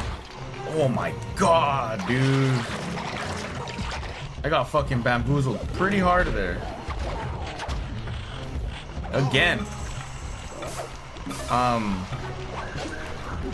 Yeah, I mean, I've explained this multiple times on this channel, but the whole reason why I even made the jump to the Los Angeles Rams was because, well, one, with the Cowboys, I probably stopped watching them like the year or two after that season, and I just was tapped out of football for like the longest. Like, I didn't care about football in high school and even after high school. But I remember I had lived in LA for maybe a few months, 3 months maybe, during the summer, and I was kind of like telling myself, like, man, like, I want to get into football again. And I had asked my cousin Rigo, I was like, hey, what if I go for a football team, what football team should I go for? I'm like, and I told him, like, but I wanted to be an LA team because I was still considered a fan of the Lakers. I like the Lakers, always have. And then I was also a fan of the Dodgers as well during that time, because I started watching the Dodgers like whenever they were getting really hot in 2017, 2018, and well, they lost the World Series to the Astros, and then I kind of been watching them since then. With the Lakers, I've been watching them since the 2009, 2010 back-to-back, and I was more inclined to watch them because they were actually good. With the Cowboys, I just, man, fuck this, like, I don't even care.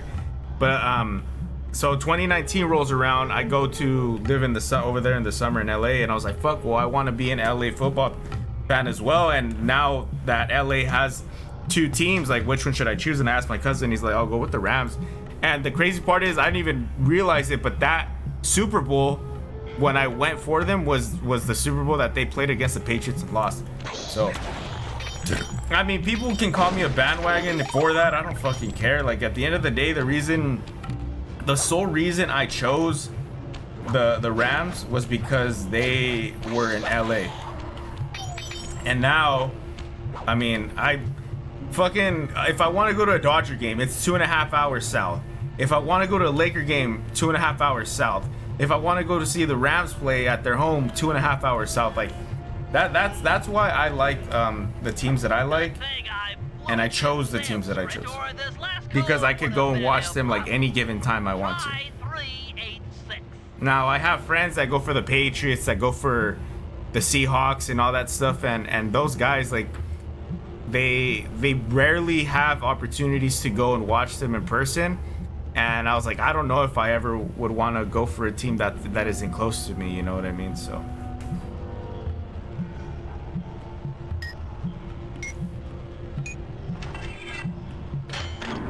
the only thing that does suck though is just how hot and heavy the 49er fans are out here, the Raider fans, and the Cowboy fans. Those are like the big three teams that people go for out here. The Rams aren't that big out here, and I think in general, I didn't even see what I got. Voltage attack. Okay, I like this one.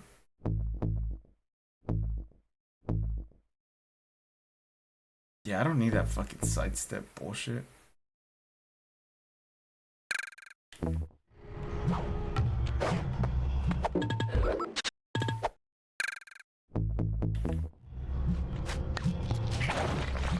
Nice. But yeah, like I'm saying, like those are the big three teams out here, and the Rams, they're not that big out here, and like so much in California in general. I know that they were out here for a minute, so any fans that are genuine Ram fans that I come across, they're all older. they're all older because they were fans of the Rams whenever they were here. And the newer generation of people like that are my age, there's not a lot of them. And I've met one guy that was an actual Rams fan, and I was like, are you in it because of your family, or how did you become a fan? He's like, oh, I've been a fan since St. Louis. I'm like, damn. I was like, that's some real shit, because going for a football team during that time that they were in St. Louis, and they weren't even promised that they were going to come back, like, that's kind of crazy. But it all worked out for him at the end because of that.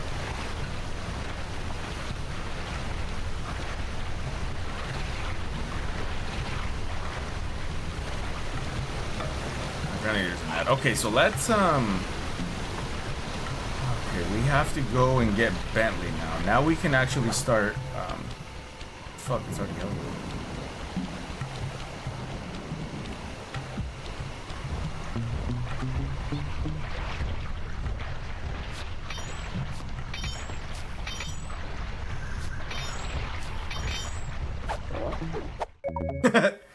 He's like, what the fuck?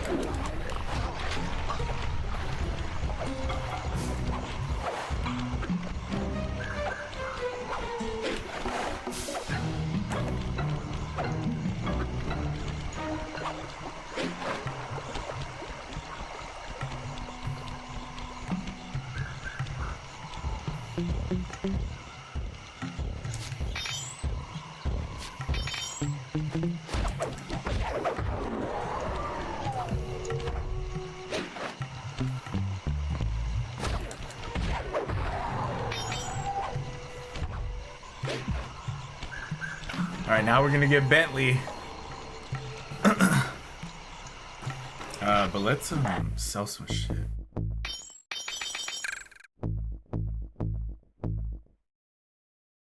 Stealth slide. Roll through the level silent. No, I want the Juggernaut throw. Fuck that. These cobras seem to pop up everywhere. Get rid of them already. Bentley. Alright, back. You left off on this guy who was a 49er. No. So, so I met this guy, right? He was, or like I'm saying, like all the Rams fans that I meet out here that are genuine Rams fans. I meant to say Rams. If I said 49ers, my bad. So all the genuine Ram fans that I've met out here, they've all been fans, or like they're all usually older because they were fans whenever the Rams were still in LA. So whenever they left, there wasn't really a spike of new fans being produced here in California. So there was this guy that I had met not too long ago, and I saw that he was a Rams fan. I was like, what the fuck? He's like my age, maybe younger. And I thought to myself, like, oh, maybe he became a fan through his parents because his parents like were fans of them whenever they were here.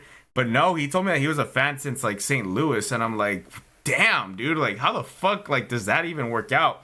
I think he got the best part of it because they came back to LA in 2016, and they've been here now for 10 years. I think like maybe last week they had made a post that they've officially been in LA for 10 years. And yeah, their fan base is growing slightly, but it's still not nowhere near like the 49er, the Raider, or the Cowboy fan base that you see out here in the Central Valley. Fuck no. It's slowly getting there. Because I talked to like some of my younger cousins, and they say that, yeah, there's a couple Rams fans out there now, which is great. And them doing good, them being consistent, going to the playoffs and all that shit has done fucking numbers for them, you know? And the fact that they're in LA, the only other team that they go up against, like as far as the LA team, is the Chargers. But it's the same argument with the Lakers versus the Clippers. Like the LA basketball team is the Lakers. In my opinion, the LA football team is the Rams. And I would argue that maybe when they both went to LA, you could argue that maybe the Chargers were the team because they came from San Diego and they had more fans. But to be fair, LA Rams were there before them. And I think they were there before the Raiders as well, before the Raiders went to Oakland and then to Vegas.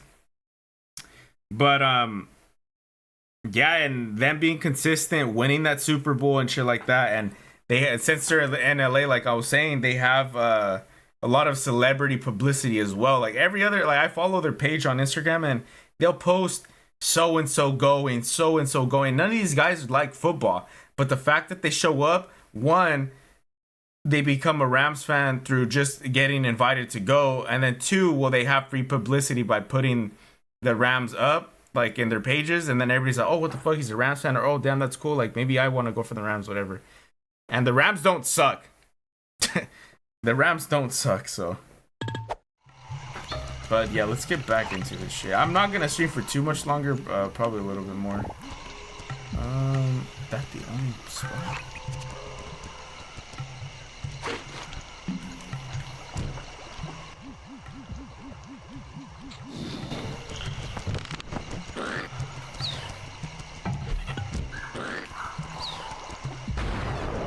Poor guy.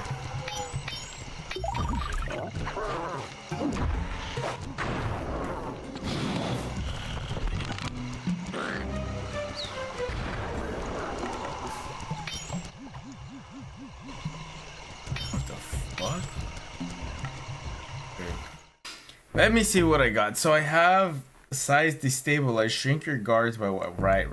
And then now we got this one, the snooze bomb.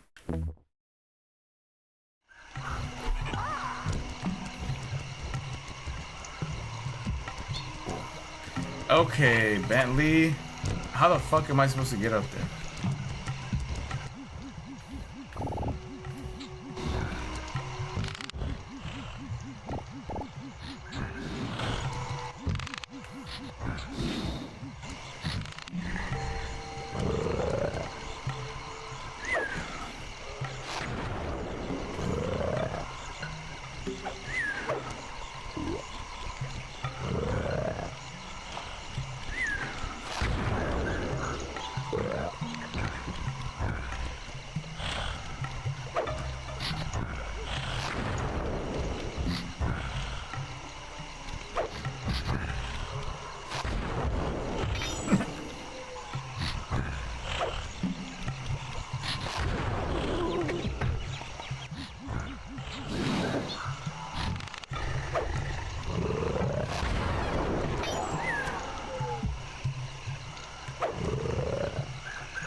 Yeah, but the 49er fans, I'd admit that they are kind of rowdy. And the Raider fans. Cowboy fans out here are like whatever, but it's just one of those teams that never really get ahead.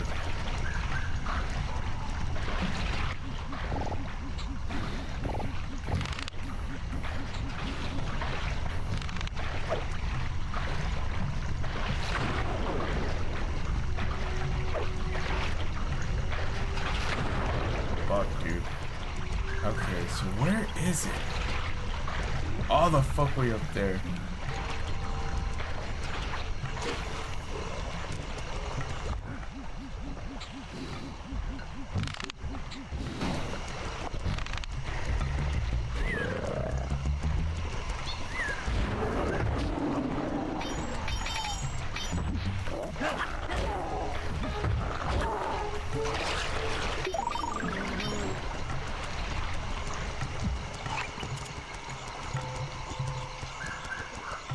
Damn, I have to go.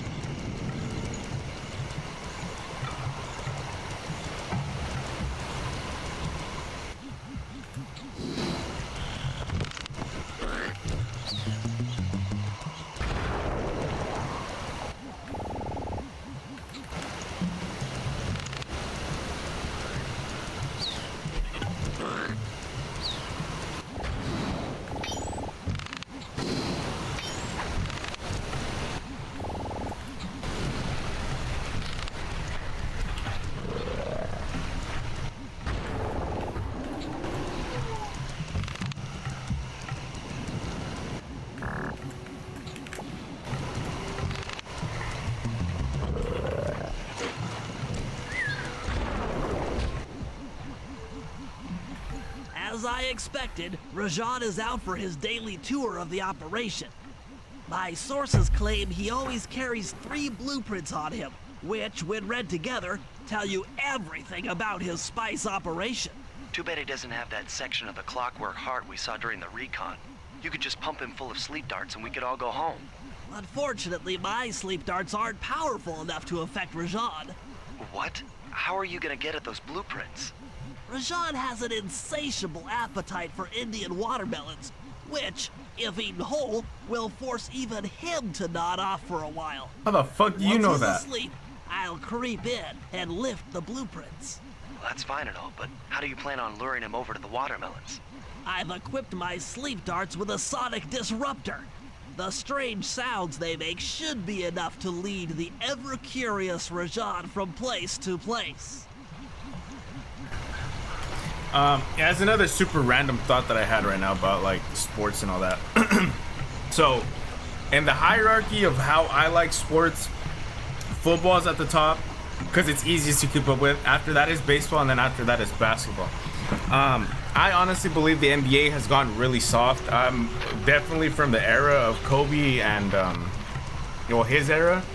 And I've realized that since then they've gone really soft. And I even enjoyed watching the 2016 Golden State Warriors sometimes as well. Seeing Steph Curry and rise and the how good they were. Like I really enjoyed that as well. But I believe since then they got really soft, and I really paid too much attention of it. And even with like I'm fed up with LeBron. I understand he's a really good basketball player, but I'm fucking fed up with him. He just doesn't care. He doesn't care to win championships. He doesn't care for the team and to make them good. He just cares about stats and to like leave a legacy. And he's old, so I want him to get the fuck out of LA already, or him to retire. And I think it's great because, all due respect to Jeannie Buss, but she fucked that team like bad, you know. And I get they won the 2020 finals, but I don't think she did a good job with that team in general. So I think it's good that that the owners, I think of the Dodgers, I think they bought them out. I think it's good that they did that because the business model that the Dodgers have right now is like they're ruining baseball, which whatever. I mean, say what you say. I understand that they're paying all their players this much money. And I know the counter argument on the Dodgers end is like, well, how about you guys start paying your players, right? But you look at the net worth of what the Dodgers have versus the net worth of like another team, and it doesn't even compare. So I can also kind of see it in those aspects as well. But that's besides the point. I want to see a lot of like strategies and that type of ideology being implemented with the Lakers as well. So if they're both under the same ownership, I'd only assume that the Lakers are gonna have a similar style. So they're gonna spend money to get good players and young players, or well-established players that are in their prime, and just pay them out. And hopefully they can start winning some championships, man. Like, they have a good team. Yeah, I'm just fed up with LeBron and the way that the Lakers are being handled. With NBA, I just don't like how it's become a foul, man. Exactly. That's the thing too, and that's what I mean by it's becoming soft. And I think James Harden is the one to blame, because every time he's the one that kind of like that started like the selling his fouls. You can see whenever they go up for a layup, instead of like getting in there and getting it and throwing it up there, sometimes they just charge in there and they just throw the ball, and like they fucking sell themselves fucking getting fouled, and it works. But dude, it's like every fucking thing is a foul. Why can't people be more aggressive? And it's the same thing with like unsportsmanlike conduct and all that stupid shit in the NFL. It's the same bullshit. Like, it's fucking annoying. That's why, like, when it comes to sports, undoubtedly my favorite sport is UFC, because that is a sport of like full contact. For you to get DQ'd in UFC, you either have to be like ducking and not fighting, or you have to do some really, really fucked up dirty shit where the refs will step in and stop it. It's reasonable, right? And then on top of that, like they have their freedom of speech. That's another thing that I really enjoy about, or that I really like about the UFC, is like their fighters can go and say whatever the fuck they want, literally, and nothing will happen. Now, I'm not saying that nothing should happen, because there are a lot of shit that people say that are extremely controversial. But if you want the free speech in sports, you also need to understand that some of these fighters are going to say some really ridiculous shit, and you have to defend their free speech to maintain the free speech that we've been getting in in that sport. Now you compare it to like Puka Nakua and when he went on Aiden Ross's stream and he started saying all this stuff about the refs and he started speaking his mind and shit. You can clearly see that after that, well, the NFL tried telling him if he does the celebration, they're gonna fine him or they're gonna suspend him. So he didn't do it. And the thing is, it wasn't even an anti-Semitic, or purposely anti-Semitic celebration. Aiden Ross is Jewish himself, and he said, "Hey, dude, do this celebration whenever you score a touchdown." And it just so happens to be like the hypocritical, like the Jew going like this and all that. And yeah, I guess people can see it that way. And yeah, the NFL got all mad about it, but it's like they don't let their players do whatever the fuck they want, and that's the thing that kind of sucks, that I don't like. And then after that too, the Rams, I think this season have been the least penalized team, and I don't know if that works to the referee effect or whatever, you know, like favoritism. But since that live stream, the Rams, I think, have doubled in their penalties since that live stream, and that goes to show you, dude, that the refs can. I don't even want to get into that shit. I'm over here playing a fucking game and Bentley's reading a map. Just stupid. There's a lot of shit that you can complain about in all sports, but for me, football with the refs and that bullshit, it's been pissing me off. With the NBA, I don't watch the NBA as much, and even whenever I do want to watch the NBA, I sometimes forget how soft the sport has gotten. I'm like, bro, this is bullshit. I don't even like it. With NBA, we're right. And yeah, LeBron, after the Heat was basically done, he won 4 consecutive seasons back to back, but after that, he just wanted to coast, I think. I get you too many restrictions. Yeah, and I think that's a fair point, but I mean, that's where I kind of defend LeBron, because you are talking about a fucking guy who carried, or not after the Heat, after Cleveland. So he started in Cleveland, went to the Heat. I think he got a ring over there, and then he came back to Cleveland, and then that's whenever he was fucking holding down Cleveland like forever, and he had to play up against the Golden State Warriors, and then whenever he got that ring from being down 3-1, I think he was a 3-1 deficit, and he still won. Like that's a real like GOAT shit. But like what he's doing now, I don't like it. He should have just retired after he got that bubble ring in LA in 2020 and called it good, because I don't think he's in it for championships anymore.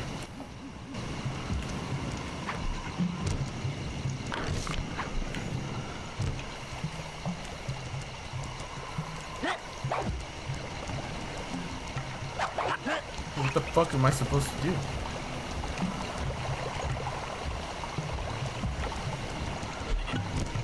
Oh.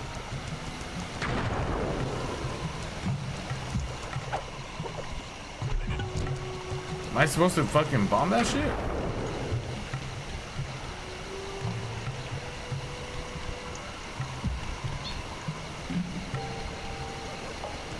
But where MLB sits, I think is like the sweet spot, you know. I don't feel like they're too the rules aren't crazy. I don't think the censorship with their teammates isn't crazy, and a lot of those guys are just chill guys. They're not. The thing about, okay, so when it comes to the MLB and UFC, all of their athletes are super chill and humble. You know what I mean? They're like normal ass people. For some odd reason, everybody in the fucking NBA thinks they're a rapper or a fucking A-list celebrity. It's fucking stupid. So they have this crazy ass ego. And then there's some players in the NFL that are like that, but then there's a lot of players who aren't, you know? I don't even know where I was going with all that shit, but that's another thing that I want to throw out there. But yeah, MLB is like the sweet spot in my opinion when it comes to like the sports. The only thing about the MLB that I criticize is they focus a little too much on social issues. Not that it's a bad thing, but I just feel like they overdo it.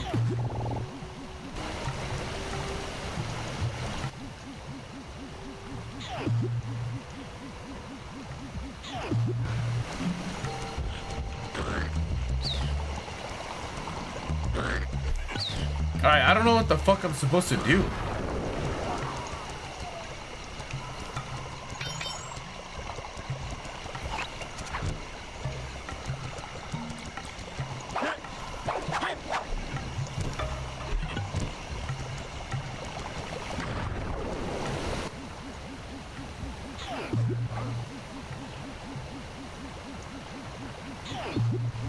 Oh, I think I'm supposed to lure him. Okay.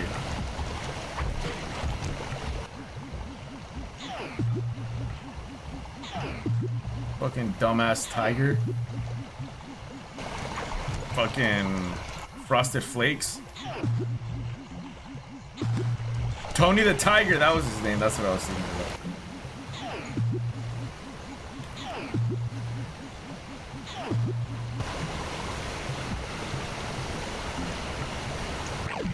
Fucking fat ass.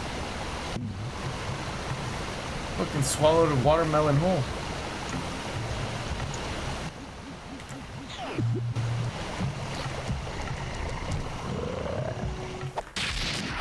One.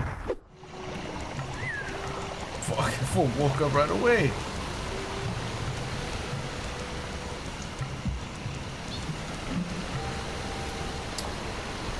MLB is good, but the thing that kills it for me is when they go through extra innings, which drags the game a bit. It's still faster than football here. Yeah, that's a whole different aspect that that I guess you bring up as well. It's just like there's no end to it, and that's the thing too. Is like, but that's where you have to question. Let's say if all games ended at 9 innings, or they go into like an extra 3 innings, right? Let's say if they have OT.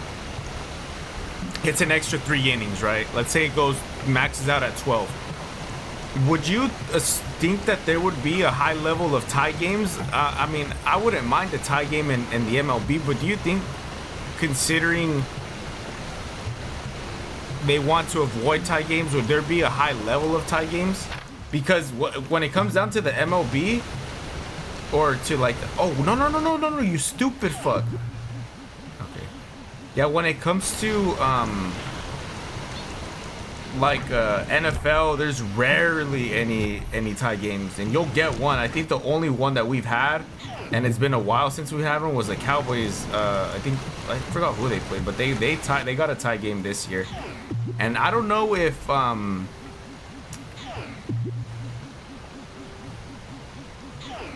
trying to remember if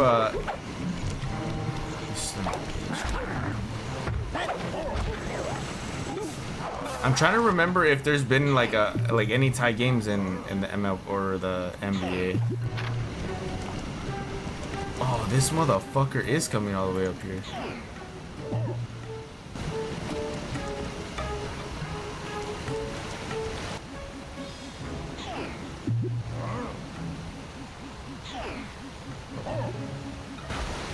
Why is he coming up here? All right, fuck you. Viper in the grass.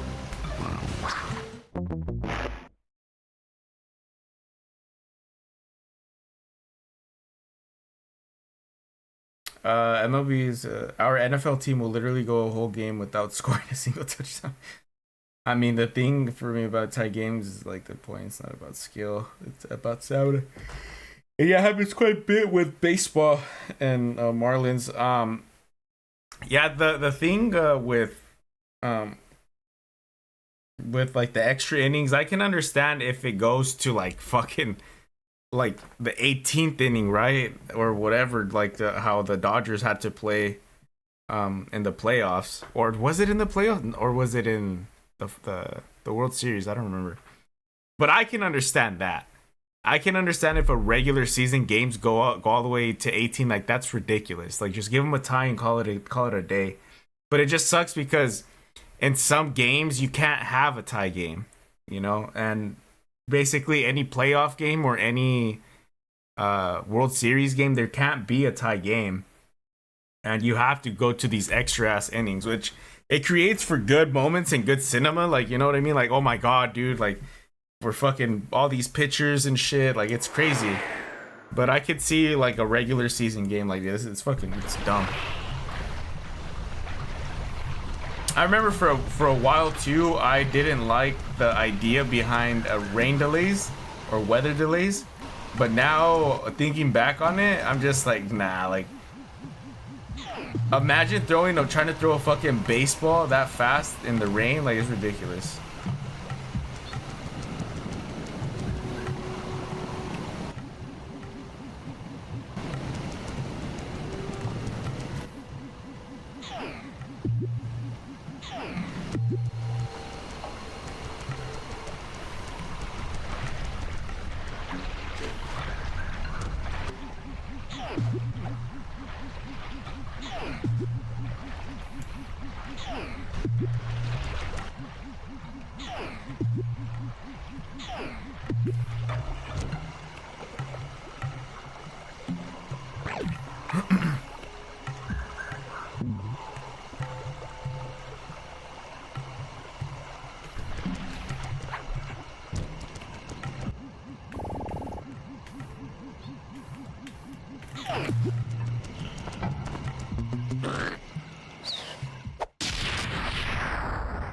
Alright, I'm gonna get these last blueprints and then I'm gonna call it. I'm fucking tired.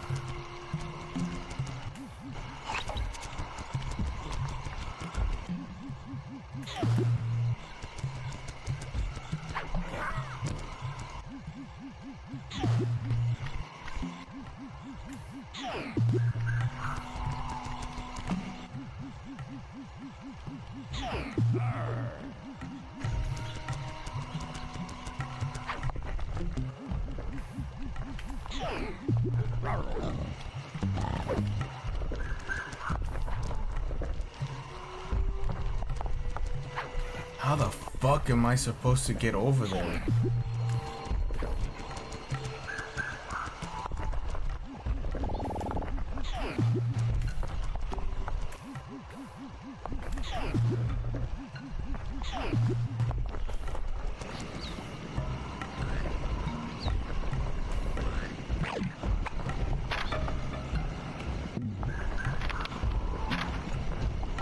Fucking snooze fest.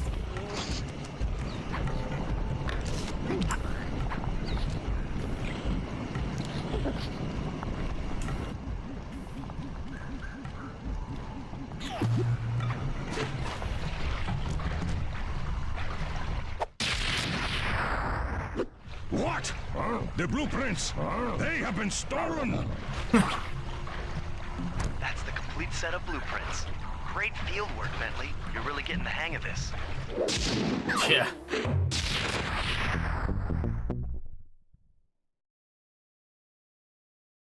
Alright, we're back to the lab. I've got some bad news. Rajan has gone into hiding somewhere in the temple. I guess the destruction of his satellite array and my invasion of his personal space to get the blueprints spooked him. To get his portion of the Clockwork Heart, we'll need to drive him out into the open. Given Rajan's spy-saddled temper, I'd recommend making him angry. First, we'll destroy the center of his operation, the spice grinder. Then we'll demolish the dam above the temple in an attempt to flood him out. If that doesn't work, I've made arrangements to exchange one of the temple's facade rubies for some high explosives, which, if necessary, we can use to flood the whole temple grotto. If my psychological profile is accurate, Rajan should pick up the other half of the Clockwork Heart before making his escape, effectively bringing it to us.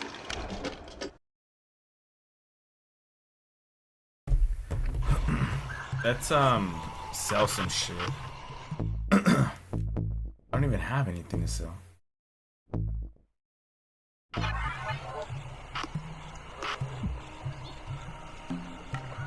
What's this I see in my meditation?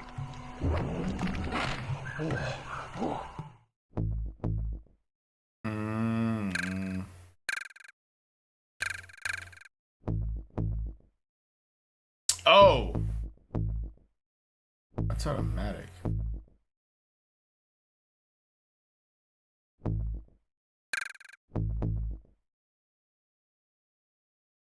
Oh, no shit. That's fucking badass. Okay. But where am I supposed to go? Okay, so we haven't used Murray yet. That's all fucked up. But alright, guys, I'm gonna go ahead and stop it there. Yeah, guys, I'm gonna be 1000% honest with you guys. I honestly don't know when I'm gonna finish this game. I try my best to keep at a good, consistent rate, and I think I'm maybe like halfway done with this particular mission. But I saw that there's like 8 of them. And what's really holding me back are those damn bottles. And I'm gonna find them all. I hate to say it, but I'm gonna find them all. So I feel like this is just gonna be one of those games that's gonna be very slow but consistent. It might be a 10-part, maybe shorter, but I think on Wednesday I might double down on how long I do these streams. I'm probably gonna try to get like a 3-hour in consistently from here on out. Because my idea, if there's like 8 missions and I'm about to finish this one and the next one, I want to be able to complete a mission apart. So if this is the 3rd one, I'll have 4, 5, 6, 7, 8. That's 5 more parts. And each of those parts would be like more than 3 hours long. Because I need to find the bottles and then just go all out and do the missions and complete that specific segment. So I don't know, that's what I'm kind of envisioning. Don't know if it's gonna work out. I'm gonna try my best to make it work, but I honestly don't know if and that's the easiest way that I could think about it. If I don't do it like that, then this will easily turn into like a fucking 15-part series, which I don't want. Not that I want to get this game out like done, completed like already. I'm really enjoying it, but I always think about like at most I should be streaming a game for like 2 weeks. I think that's like my top, which would be like that's 8 parts, 2 weeks every game, and you know, and then I'm knocking them out left and right like that. Like I like that. But this one, who knows, man. Obviously, if I get to like another Grand Theft Auto, or some games are gonna be longer. But these games, these older ones, they should probably be like 2 weeks, 3 weeks tops. But yeah, that's kind of my idea, and I think that's how I'm gonna go moving forward with this game. So hopefully in the next part I can start a little earlier and actually get like a good 3-hour stream in, and then can then obviously continue on from there. And hopefully I can also knock out all the bottles and one entire like mission, quote unquote, or one location each part. So the next one probably not gonna be that way. I'm gonna complete it and then we'll see how far we get. But every time I start fresh with the new mission, the goal is to complete it and get all the bottles. So I think that's what I'm gonna do. GG's, catch you next stream. Yeah, thanks Demon for stopping by. Really appreciate it. I think you're the only one that stopped by. Oh no, Sullivan stopped by. That's right. But okay, yeah, I'll cut it right there. So yeah, guys, thank you to Sullivan and Demon again for stopping by. Really appreciate that. So yeah, catch you guys in the next one. Until then, piece of chicken grease. Everybody be safe. I'll catch you guys in part number 6. So yeah, later.